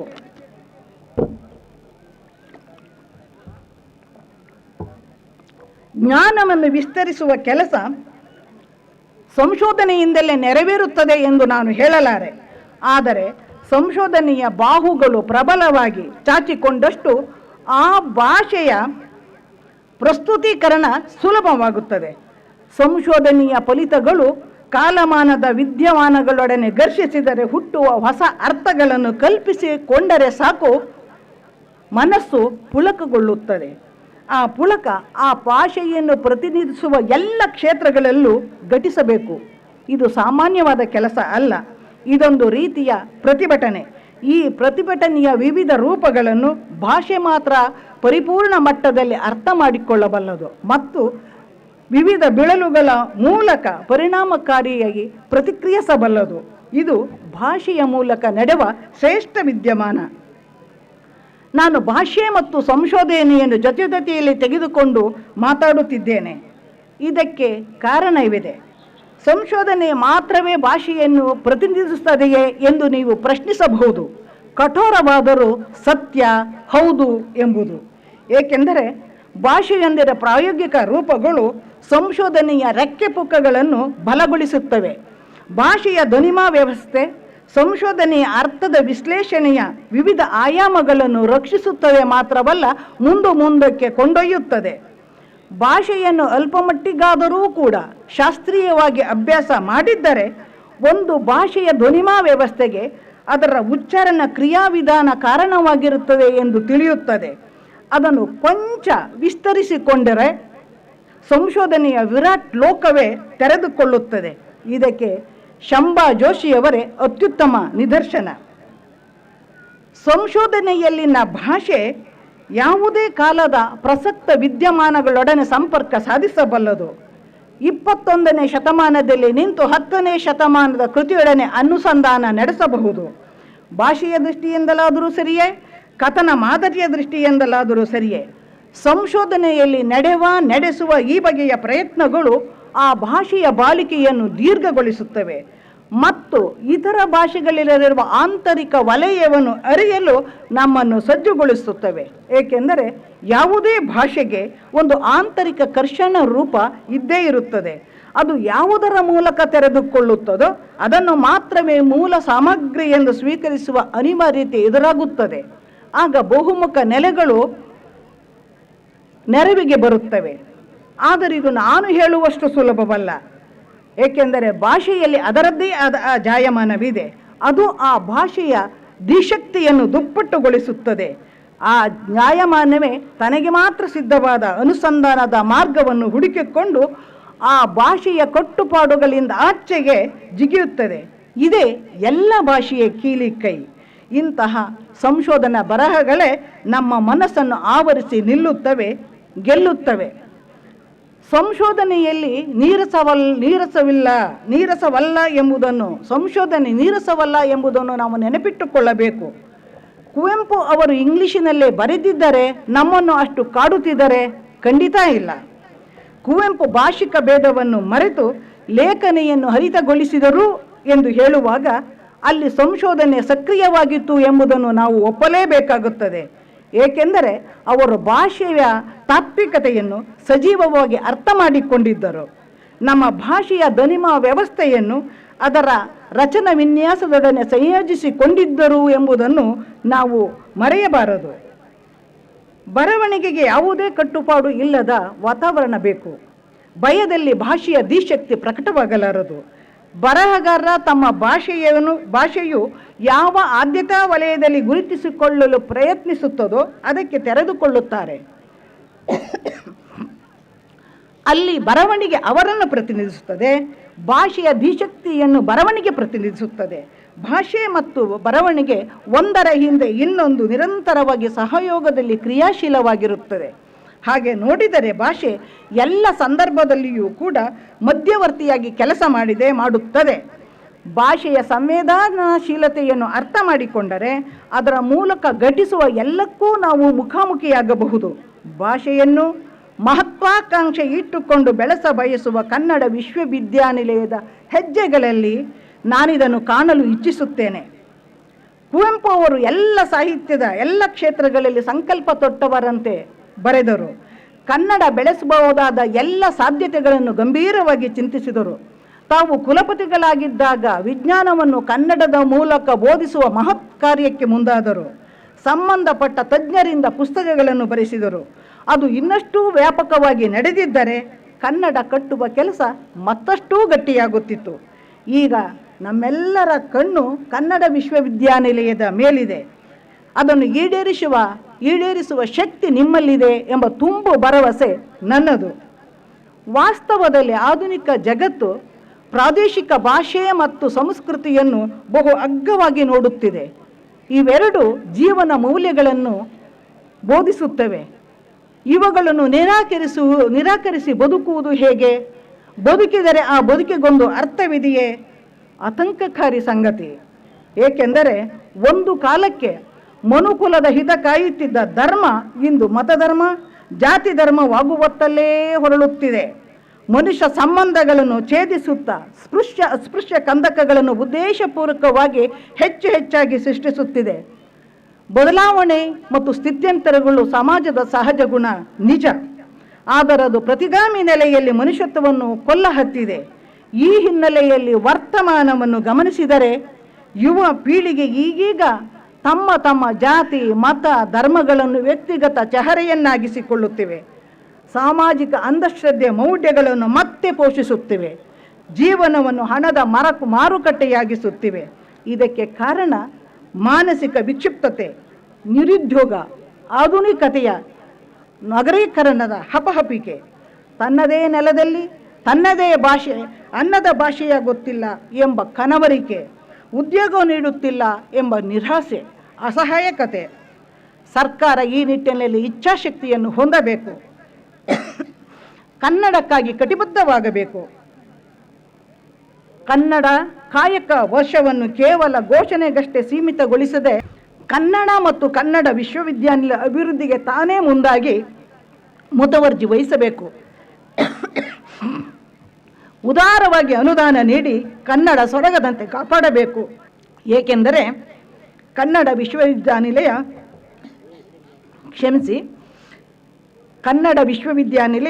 ಕನ್ನಡ ಮನಸ್ಸುಗಳ, ಕನ್ನಡಿಗರೆಲ್ಲರ ಶಕ್ತಿ ಕೇಂದ್ರ. ಕನ್ನಡ ಸಾಹಿತ್ಯದ ವ್ಯಾಪಕತೆ ಮತ್ತು ಪರಿಣಾಮ ಓದುಗರ ಹಿಡಿತಕ್ಕೆ ಅಷ್ಟು ಸುಲಭವಾಗಿ ಸಿಗುತ್ತಿಲ್ಲ. ಅದು ಓದುಗರ ತಿಳಿವಳಿಕೆಯನ್ನು ಮೀರಿದ್ದಾಗಿದೆ. ಇದನ್ನು ಅನೇಕಾಂತ ದೃಷ್ಟಿಕೋನದಿಂದ ನಾವು ಗ್ರಹಿಸಬೇಕು. ಆ ಮೂಲಕ ನಾಡಿನ ಅನೇಕ ಜ್ವಲಂತ ಸಮಸ್ಯೆಗಳಿಗೆ, ಲೌಕಿಕವಾದ ಮಾನಸಿಕ ತೊಲಲಾಟಗಳಿಗೆ ತೆರೆ ಎಳೆಯಬಹುದು. ಆ ಶಕ್ತಿ ಕನ್ನಡ ಸಾಹಿತ್ಯಕ್ಕಿದೆ. ಹಾಗೆಯೇ ಅದನ್ನು ಗ್ರಹಿಸಿರುವ ಬೆಳೆಸಿರುವ ಅಧ್ಯಾತ್ಮಕ್ಕಿದೆ. ಅಲ್ಲಮ ಅರಿವೇ ಗುರು ಎಂದಿದ್ದಾನೆ. ನೈಜ ಅರಿವು ಮಾತ್ರ ಅಂತರಂಗವನ್ನು ಪ್ರವೇಶಿಸಿ ಒಳಗಿನ ರಾಡಿಯನ್ನು ಶುದ್ಧೀಕರಿಸಬಲ್ಲದು.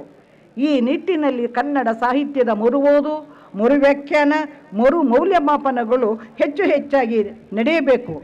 ಪ್ರಚಾರ ಉಪನ್ಯಾಸಗಳ ಮೂಲಕ ಮನೆ ತಲುಪಬೇಕು. ಹಾಗೆ ಮಾಡಿದರೆ ಭೌತಿಕ ಮತ್ತು ಬೌದ್ಧಿಕ ಸ್ವರೂಪಗಳನ್ನು ಏಕಕಾಲದಲ್ಲಿ ಸಂಘಟಿಸಿ ಸಾಂಪ್ರದಾಯಿಕ ಪಾಂಡಿತ್ಯದ ತಿಳಿವನ್ನು ಮುರಿದು ಕಟ್ಟಬಹುದು. ದೇಶಿ ನೆಲೆಯ ಚಿಂತನಾ ಕ್ರಮಕ್ಕೆ ಮರುಜೀವ ನೀಡಬಹುದು. ಜಗತ್ತಿನ ಜ್ಞಾನದೊಡನೆ ಸಂವಾದಿಸಬಹುದು. ಒಟ್ಟರ್ಥದಲ್ಲಿ ವಿಶ್ವ ಪ್ರಜ್ಞೆ ಮೂಡಲು ಯುವ ಪೀಳಿಗೆಯನ್ನು ಸಿದ್ಧಗೊಳಿಸಬಹುದು, ವಿಚಾರವಂತರನ್ನಾಗಿಸಬಹುದು. ಆಗ ಮಾತ್ರ ಹೊಸ ಆಯಾಮಗಳಲ್ಲಿ ಮೊಗ್ಗುಲು ಬದಲಿಸುತ್ತಿರುವ ಪ್ರಭುತ್ವ ರಾಜಕಾರಣದಲ್ಲಿರುವ ಜೀವ ವಿರೋಧಿ ಕವಲುಗಳನ್ನು ಕತ್ತರಿಸಿ ಹೊಸ ಸಾಂಸ್ಕೃತಿಕ ಪಲ್ಲಟಕ್ಕೆ ಅವಕಾಶ ಕಲ್ಪಿಸಬಹುದು. ಇದು ಕೇವಲ ಕನ್ನಡ ವಿಶ್ವವಿದ್ಯಾನಿಲಯದ ಜವಾಬ್ದಾರಿ ಮಾತ್ರವೇ ಅಲ್ಲ, ನಾಡಿನ ಎಲ್ಲ ವಿಶ್ವವಿದ್ಯಾನಿಲಯಗಳ ಕರ್ತವ್ಯ ಕೂಡ. ಬನ್ನಿ ಎಲ್ಲರೂ ಕೈಜೋಡಿಸೋಣ. ಸಿರಿಗನ್ನಡಂ ಗೆಲ್ಗೆ. ನಮಸ್ಕಾರ.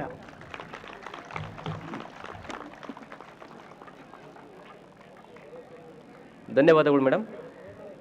ಈಗ ಮುಖ್ಯ ಅತಿಥಿಗಳಿಗೆ ಗೌರವ ಸಮರ್ಪಣೆ ಸನ್ಮಾನ್ಯ ಕುಲಾಧಿಪತಿಗಳಿಂದ.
ಈಗ ಸನ್ಮಾನ್ಯ ಕುಲಾಧಿಪತಿಗಳಿಗೆ ಗೌರವ ಸಮರ್ಪಣೆ ಮಾನ್ಯ ಕುಲಪತಿಗಳಿಂದ.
ಈಗ ವಂದನಾರ್ಪಣೆ ಅಧ್ಯಯನಾಂಗದ ನಿರ್ದೇಶಕರಾದ ಡಾಕ್ಟರ್ ಪಿ ಮಹಾದೇವಯ್ಯ ಅವರಿಂದ. ಎಲ್ಲರಿಗೂ ನಮಸ್ಕಾರ. ರಾಜಕೀಯ ಕ್ಷೇತ್ರದಲ್ಲಿ ಸುದೀರ್ಘವಾದ ಸೇವೆ ಸಲ್ಲಿಸಿ ಶಿಕ್ಷಣ, ಸಮಾಜ, ಆಡಳಿತ ಹಾಗೂ ಸಾಹಿತ್ಯದ ಬಗ್ಗೆ ಅಪಾರ ಜ್ಞಾನ ಮತ್ತು ಕಾಳಜಿ ಉಳ್ಳಂಥ ವಿಶಿಷ್ಟ ವ್ಯಕ್ತಿತ್ವ ಹೊಂದಿದವರು, ಕರ್ನಾಟಕದ ಘನತೆವೆತ್ತ ರಾಜ್ಯಪಾಲರು ಹಾಗೂ ಕನ್ನಡ ವಿಶ್ವವಿದ್ಯಾಲಯದ ಕುಲಾಧಿಪತಿಗಳು ಆಗಿರುವ ಸನ್ಮಾನ್ಯ ಶ್ರೀ ವಜುಭಾಯಿ ರೂಢಭಾಯಿ ವಾಲಾ ಅವರಿಗೆ ಕನ್ನಡ ವಿಶ್ವವಿದ್ಯಾಲಯದ ಪರವಾಗಿ ಗೌರವಪೂರ್ವಕ ಧನ್ಯವಾದಗಳನ್ನು ಸಮರ್ಪಿಸುತ್ತಾ, ಮಾನ್ಯರ ಆದೇಶದಂತೆ 29ನೇ ನುಡಿ ಹಬ್ಬದ ಅಧ್ಯಕ್ಷತೆಯನ್ನು ವಹಿಸಿಕೊಂಡು ಗಣ್ಯರಿಗೆ ನಾಡೋಜ ಗೌರವ ಪದವಿಯನ್ನು ಹಾಗೂ ಡಿಲಿಟ್ ಮತ್ತು PhD ಪದವಿಗಳನ್ನು ಪ್ರದಾನ ಮಾಡಿದ ಮಾನ್ಯ ಕುಲಪತಿಗಳಾದ ಡಾಕ್ಟರ್ ಸಚಿ ರಮೇಶ್ ಅವರಿಗೆ ಕನ್ನಡ ವಿಶ್ವವಿದ್ಯಾಲಯದ ಪರವಾಗಿ ಗೌರವಪೂರ್ವಕ ಧನ್ಯವಾದಗಳನ್ನು ಅರ್ಪಿಸುತ್ತೇನೆ. ಕರ್ನಾಟಕ ಸರ್ಕಾರದ ಉಪಮುಖ್ಯಮಂತ್ರಿಗಳು, ಉನ್ನತ ಶಿಕ್ಷಣ, ITBT, ವಿಜ್ಞಾನ ಮತ್ತು ತಂತ್ರಜ್ಞಾನ, ಕೌಶಲ್ಯಾಭಿವೃದ್ಧಿ, ಉದ್ಯಮಶೀಲತೆ ಮತ್ತು ಜೀವನೋಪಾಯ ಸಚಿವರು ಹಾಗೂ ಕನ್ನಡ ವಿಶ್ವವಿದ್ಯಾಲಯದ ಸಮಕುಲಾಧಿಪತಿಗಳು ಆಗಿರುವ ಸನ್ಮಾನ್ಯ ಡಾಕ್ಟರ್ CN ಅಶ್ವಥ್ ನಾರಾಯಣ ಅವರಿಗೆ ಕನ್ನಡ ವಿಶ್ವವಿದ್ಯಾಲಯದ ಪರವಾಗಿ ಗೌರವಪೂರ್ವಕ ಧನ್ಯವಾದಗಳನ್ನು ಸಲ್ಲಿಸುತ್ತೇನೆ. ಕನ್ನಡ ವಿಶ್ವವಿದ್ಯಾಲಯದ 29ನೇ ನುಡಿ ಹಬ್ಬಕ್ಕೆ ಮುಖ್ಯ ಅತಿಥಿಗಾಗಿ ಆಗಮಿಸಿ ಘಟಿಕೋತ್ಸವ ಭಾಷಣವನ್ನು ಮಾಡಿರುವ ಕರ್ನಾಟಕ ಸಂಸ್ಕೃತ ವಿಶ್ವವಿದ್ಯಾಲಯದ ವಿಶ್ರಾಂತ ಕುಲಪತಿಗಳಾದ ಡಾಕ್ಟರ್ ಪದ್ಮಶೇಖರ್ ಅವರಿಗೆ ಕನ್ನಡ ವಿಶ್ವವಿದ್ಯಾಲಯದ ಪರವಾಗಿ ಗೌರವಪೂರ್ವಕ ಧನ್ಯವಾದಗಳನ್ನು ಸಲ್ಲಿಸುತ್ತೇನೆ. ನುಡಿಹಬ್ಬ 29ರ ಕಾರ್ಯಕ್ರಮದಲ್ಲಿ ಉಪಸ್ಥಿತರಿದ್ದು ನಾಡೋಜ ಗೌರವ ಪದವಿಯನ್ನು ಸ್ವೀಕರಿಸಿದ ಶ್ರೀ ಜಗದೀಶ್ ಎನ್ ಗುಡುಗುಂಟಿ ಅವರಿಗೆ ಹಾಗೂ ಹೆಸರಾಂತ ನೇತೃತಜ್ಞರಾದ ಡಾಕ್ಟರ್ ಕೆ ಕೃಷ್ಣಪ್ರಸಾದ ಇವರಿಗೂ ಕನ್ನಡ ವಿಶ್ವವಿದ್ಯಾಲಯದ ಪರವಾಗಿ ತುಂಬು ಹೃದಯದ ಧನ್ಯವಾದಗಳನ್ನು ಸಲ್ಲಿಸುತ್ತೇನೆ. ಕನ್ನಡ ವಿಶ್ವವಿದ್ಯಾಲಯ 29 ನುಡಿ ಹಬ್ಬದ ಸ್ವಾಗತ ಭಾಷಣ ಮಾಡಿರುವ ಮಾನ್ಯ ಕುಲಸಚಿವರಾದ ಡಾಕ್ಟರ್ ಎ ಸುಬ್ಬಣ್ಣ ರೈ ಅವರಿಗೆ ನುಡಿ ಹಬ್ಬದ ಕಾರ್ಯಕ್ರಮದ ಪರವಾಗಿ ಧನ್ಯವಾದಗಳನ್ನು ಸಲ್ಲಿಸುತ್ತೇನೆ. ಕನ್ನಡ ವಿಶ್ವವಿದ್ಯಾಲಯ ಕಾರ್ಯಕಾರಿ ಸಮಿತಿ ಹಾಗೂ ಆಡಳಿತ ಮಂಡಳಿ ಗೌರವಾನ್ವಿತ ಸದಸ್ಯರಿಗೆ, 4 ನಿಕಾಯಗಳ ಡೀನರುಗಳಿಗೆ, ಪ್ರಾಧ್ಯಾಪಕರು, ಆಡಳಿತ ಸಿಬ್ಬಂದಿಗಳಿಗೆ, ಮಾಧ್ಯಮದ ಮಿತ್ರರಿಗೆ ಕನ್ನಡ ವಿಶ್ವವಿದ್ಯಾಲಯದ ಪರವಾಗಿ ಧನ್ಯವಾದಗಳನ್ನು ಸಲ್ಲಿಸುತ್ತೇನೆ. 86ನೇಯ ಅಖಿಲ ಭಾರತ ಕನ್ನಡ ಸಾಹಿತ್ಯ ಸಮ್ಮೇಳನದ ನಿಯೋಜಿತ ಅಧ್ಯಕ್ಷರಾದಂಥ ಪದ್ಮಶ್ರೀ ಡಾಕ್ಟರ್ ದೊಡ್ಡರಂಗೇಗೌಡರು ಉಪಸ್ಥಿತರಿದ್ದಾರೆ. ಅವ್ರಿಗೂ ಕೂಡ ನಾನು ಧನ್ಯವಾದಗಳನ್ನು ಸಲ್ಲಿಸುತ್ತೇನೆ. ಈ ನುಡಿ ಹಬ್ಬದಲ್ಲಿ ಡಿಲಿಟ್ ಮತ್ತು PhD ಪದವಿಗಳನ್ನು ಸ್ವೀಕರಿಸಿದ ಎಲ್ಲ ವಿದ್ಯಾರ್ಥಿಗಳಿಗೂ ಧನ್ಯವಾದಗಳನ್ನು ತಿಳಿಸುತ್ತೇನೆ. ಈ ನುಡಿ ಹಬ್ಬವು ಶಿಸ್ತು ಹಾಗೂ ಸುರಕ್ಷಿತವಾಗಿ ನೆರವೇರಲು ಅನುವು ಮಾಡಿಕೊಟ್ಟ ಪೊಲೀಸ್ ಇಲಾಖೆಯ ಅಧಿಕಾರಿಗಳು ಹಾಗೂ ಸಿಬ್ಬಂದಿಗಳಿಗೆ, ಇತರ ಇಲಾಖೆಯ ಅಧಿಕಾರಿಗಳಿಗೆ ಕನ್ನಡ ವಿಶ್ವವಿದ್ಯಾಲಯ ಪರವಾಗಿ ಧನ್ಯವಾದಗಳನ್ನು ಸಲ್ಲಿಸುತ್ತೇನೆ.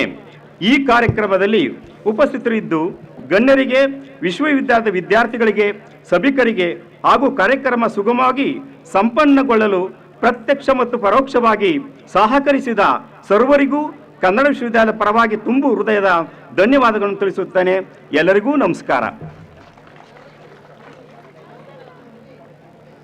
29ನೇಯ ನುಡಿ ಹಬ್ಬವನ್ನು ಮುಕ್ತಾಯಗೊಳಿಸಲು ಮಾನ್ಯ ಕುಲಪತಿಯವರು ಸನ್ಮಾನ್ಯ ಕುಲಾಧಿಪತಿಗಳನ್ನು ಕೋರಬೇಕಾಗಿ ವಿನಂತಿ.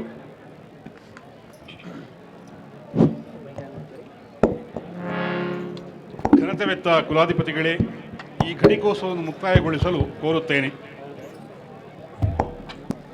ನಾನು ದಯಮಾಡಿ PhD ವಿದ್ಯಾರ್ಥಿಗಳೆಲ್ಲ ಕೂಡಬೇಕು. ಮುಕ್ತಾಯಗೊಳಿಸುತ್ತೇನೆ. ಈಗ ರಾಷ್ಟ್ರಗೀತೆ ಸಭಿಕರು ಎದ್ದು ನಿಲ್ಲಬೇಕಾಗಿ ವಿನಂತಿಸಿಕೊಳ್ತೇನೆ.